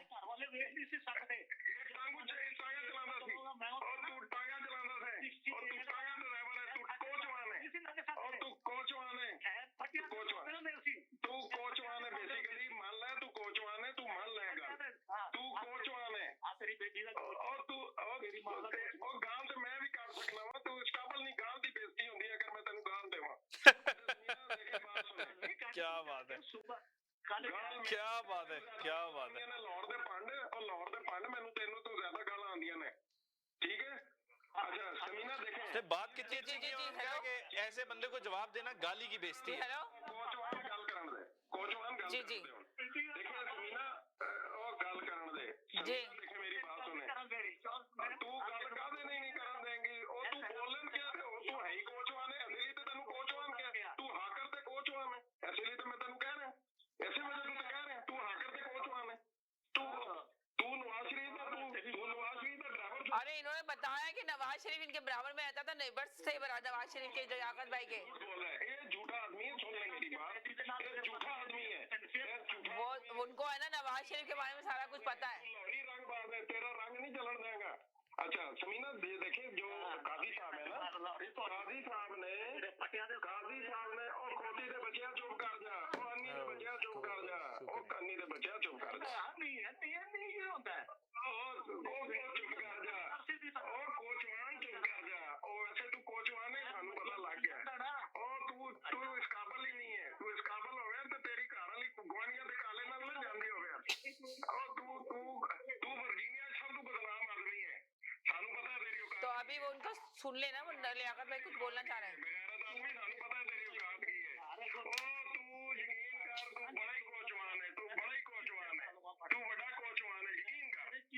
तू बड़ा ओ चीज में तू की लाएगा तो तू ते कोचवान है, तू कोचवान है। तू समीना का प्रोग्राम तेन खराब करना है, सानू पता है। ओ तेनू बोलने ही नहीं देना, तू कोचवान है। तू चैलेंज की करेंगे, तेनू चैलेंज दे स्पेलिंग ही नहीं आंदे। ओ तेनू चैलेंज दे स्पेलिंग नहीं आंदे, अल्लाह दे बंदया। तू नवाज शरीफ और तो मुंशी ही नहीं है। क्या बात है जी, क्या बात है जी। अच्छा समीना बात यह है कि देखिए काजी फाइज ईसा ने अपने ये नहीं कहा कि जी ये प्रोग्राम खत्म कर दें। उन्होंने अटॉर्नी जनरल से पूछा कि क्या एक जज चैम्बर में बैठ के फैसला कर सकता है, उन्होंने पूछा और उन्होंने अटॉर्नी जनरल से पूछकर ये फैसला किया। इससे अंदाजा कर लें कि अटॉर्नी जनरल से इनको काजी फाइज ईसा से ये तकलीफ है कि काजी फाइज ईसा ने इनके भगवान को, पिंकी को इनका नंगा कर दिया बेसिकली। और ये 2018 से आए थे और इनको नंगा कर दिया हमने। काजी फाइज ईसा को सलाम जाता है कि काजी फाइज ईसा ने ये अभी एक मिनट के लिए ये क्या कह रहे हैं? जी बोले। इनको औकात बता दी। काजी फाइज ईसा साहब ने जब सबसे बड़ी बात की है, सबसे बड़ी बात तेरी तू भी नहीं बोलना देगा। तू तो है ही बेगैरत इंसान है, तू तो बेगैरत इंसान है। ਤੁਹਾਡੇ ਤੇ ਬਗੈਰਤਾ ਨੇ ਤੇ ਪਾਕਿਸਤਾਨ ਦਾ ਬੇੜਾ ਗਰਕ ਕੀਤਾ ਹੈ, ਤੁਹਾਡੇ ਤੇ ਬਗੈਰਤਾ ਨੇ ਪਾਕਿਸਤਾਨ ਦਾ ਬੇੜਾ ਗਰਕ ਕੀਤਾ ਹੈ। ਤੂੰ ਪਾਕਿਸਤਾਨ ਤੂੰ ਕੀ ਨਹੀਂ ਬੋਲਣ ਦੇਗਾ? ਅਸੀਂ ਤੁਹਾਨੂੰ ਤੁਮ ਦਿੱਤਾ ਹਲੇ ਜੇਲ੍ਹ ਵਿੱਚ, ਤੁਹਾਡੇ ਲੁੱਲੀ ਨਾਈਆਂ ਨੂੰ ਅਸੀਂ ਨੰਗਾ ਕਰ ਦਿੱਤਾ। ਕਾਜ਼ੀ ਫਾਇਜ਼ ਈਸਾ ਨੇ ਉਹ ਵੇਖੋ ਤੁਹਾਡਾ ਜਵਾਈ ਜੇਲ੍ਹ ਚ ਬੈਠਾ ਹੈ। ਉਹ ਤੂੰ ਜਵਾਈ ਕੀ ਕਹੇਗਾ? ਤੂੰ ਤੇ ਜਵਾਈ ਕੀ ਕਰੇਗਾ? ਤੂੰ ਤੇ ਪਿੰਕੀ ਦੀ ਜਗ੍ਹਾ ਆਪਣੀ ਦੇਣੇ ਰਸਤੇ ਚੱਕਰ ਵਿੱਚ ਤੈਨੂੰ ਪਿੰਕੀ ਦੇ ਨਾਲ ਵੀ ਬੜੀ ਜੈਲਸੀ ਹੈ। ਸਾਨੂੰ ਇਹ ਵੀ ਪਤਾ ਲੱਗਿਆ ਕਿ ਪਿੰਕੀ ਨੇ ਤੇਰਾ ਰਿਸ਼ਤਾ ਕਟਵਾ ਦਿੱਤਾ, ਵਰਨਾ ਤੂੰ ਤਾਂ ਸਹੁਰਾ ਬਣਨ ਲੱਗਿਆ ਸੀ। ਉਹ ਤੂੰ ਸਹੁਰਾ ਬਣਨ ਲੱਗਿਆ ਸੀ ਉਹਦਾ, ਇਹ ਵੀ ਸਾਨੂੰ ਪਤਾ ਹੈ। ਉਹ ਸਾਨੂੰ ਪਤਾ ਹੈ ਉਹਦਾ। दोनों को ड्रॉप करें। ਉਹ ਤੇ ਮਰੀਮ ਤੇ ਚਲੀ ਕਿ ਨਗਾਈ ਵਿੱਚ खुदाफिज कह रही। अरे भाई जाते जाते बस यही कहूंगी, खुश रहे, मुस्कुराते रहे, जिंदगी बहुत खूबसूरत है, अपना ख्याल रखिएगा। एक सेकंड के जी हेलो जी अस्सलाम वालेकुम जी। मैं कह रहा हूँ इन दोनों के फोन बंद कर दें। मैंने बंद कर दिया, इसीलिए मैंने आपको ऑडियर किया। मैंने बंद कर दिया इसलिए कि टाइम भी खत्म हो गया। महमूद भाई को 10 दफा बोला कि बोल लें, बात कर लें, वो बिल्कुल खामोश। साजिद भाई को बोला कि बात कर लें, वो खामोश। और लियाकत भाई तो चले जाते, उनसे तो बात नहीं की जाती, मगर वो इनके साथ लगे रहे, मुसलसल बात करते रहे। जरा देखें आप लोग आज शो के अंदर क्या ये लोग कर रहे थे। हालांकि तमीज से ही शो होता है, आपने देखा ना कितना अच्छा अपना तजिया सब देते हैं। आप ये देखें, गलत बात हुई, स्टार्ट में गलत किया, वो सारा कुछ जो हुआ तो स्टार्टिंग में गलत हो गया। जबकि वो जैदी भाई बिल्कुल सही बात कर रहे थे, पर मुझे नहीं समझ आया कि वो क्या बात कर रहे थे। अब साजिद भाई देखें, अब एंड टाइम पे आए, अब जो प्रोग्राम का टाइम भी खत्म हो गया। जी साजिद भाई, क्या आपने मुंह में लड्डू ले रखे थे उस वक्त? बैटरी डेड हो गई थी। अरे भाई दोबारा से वो कॉलर भी आ गए। चले भाई, जाते जाते ये कहेंगे खुश रहे, मुस्कुराते रहे, जिंदगी बहुत खूबसूरत है, अपना ख्याल रखिएगा, दुआओं में याद रखिएगा। जिंदगी रही इंशाल्लाह। कल फिर नए टॉपिक के साथ, मंडे फिर मुलाकात होगी नए टॉपिक के साथ। जब तक के लिए जाते हैं, अल्लाह हाफिज।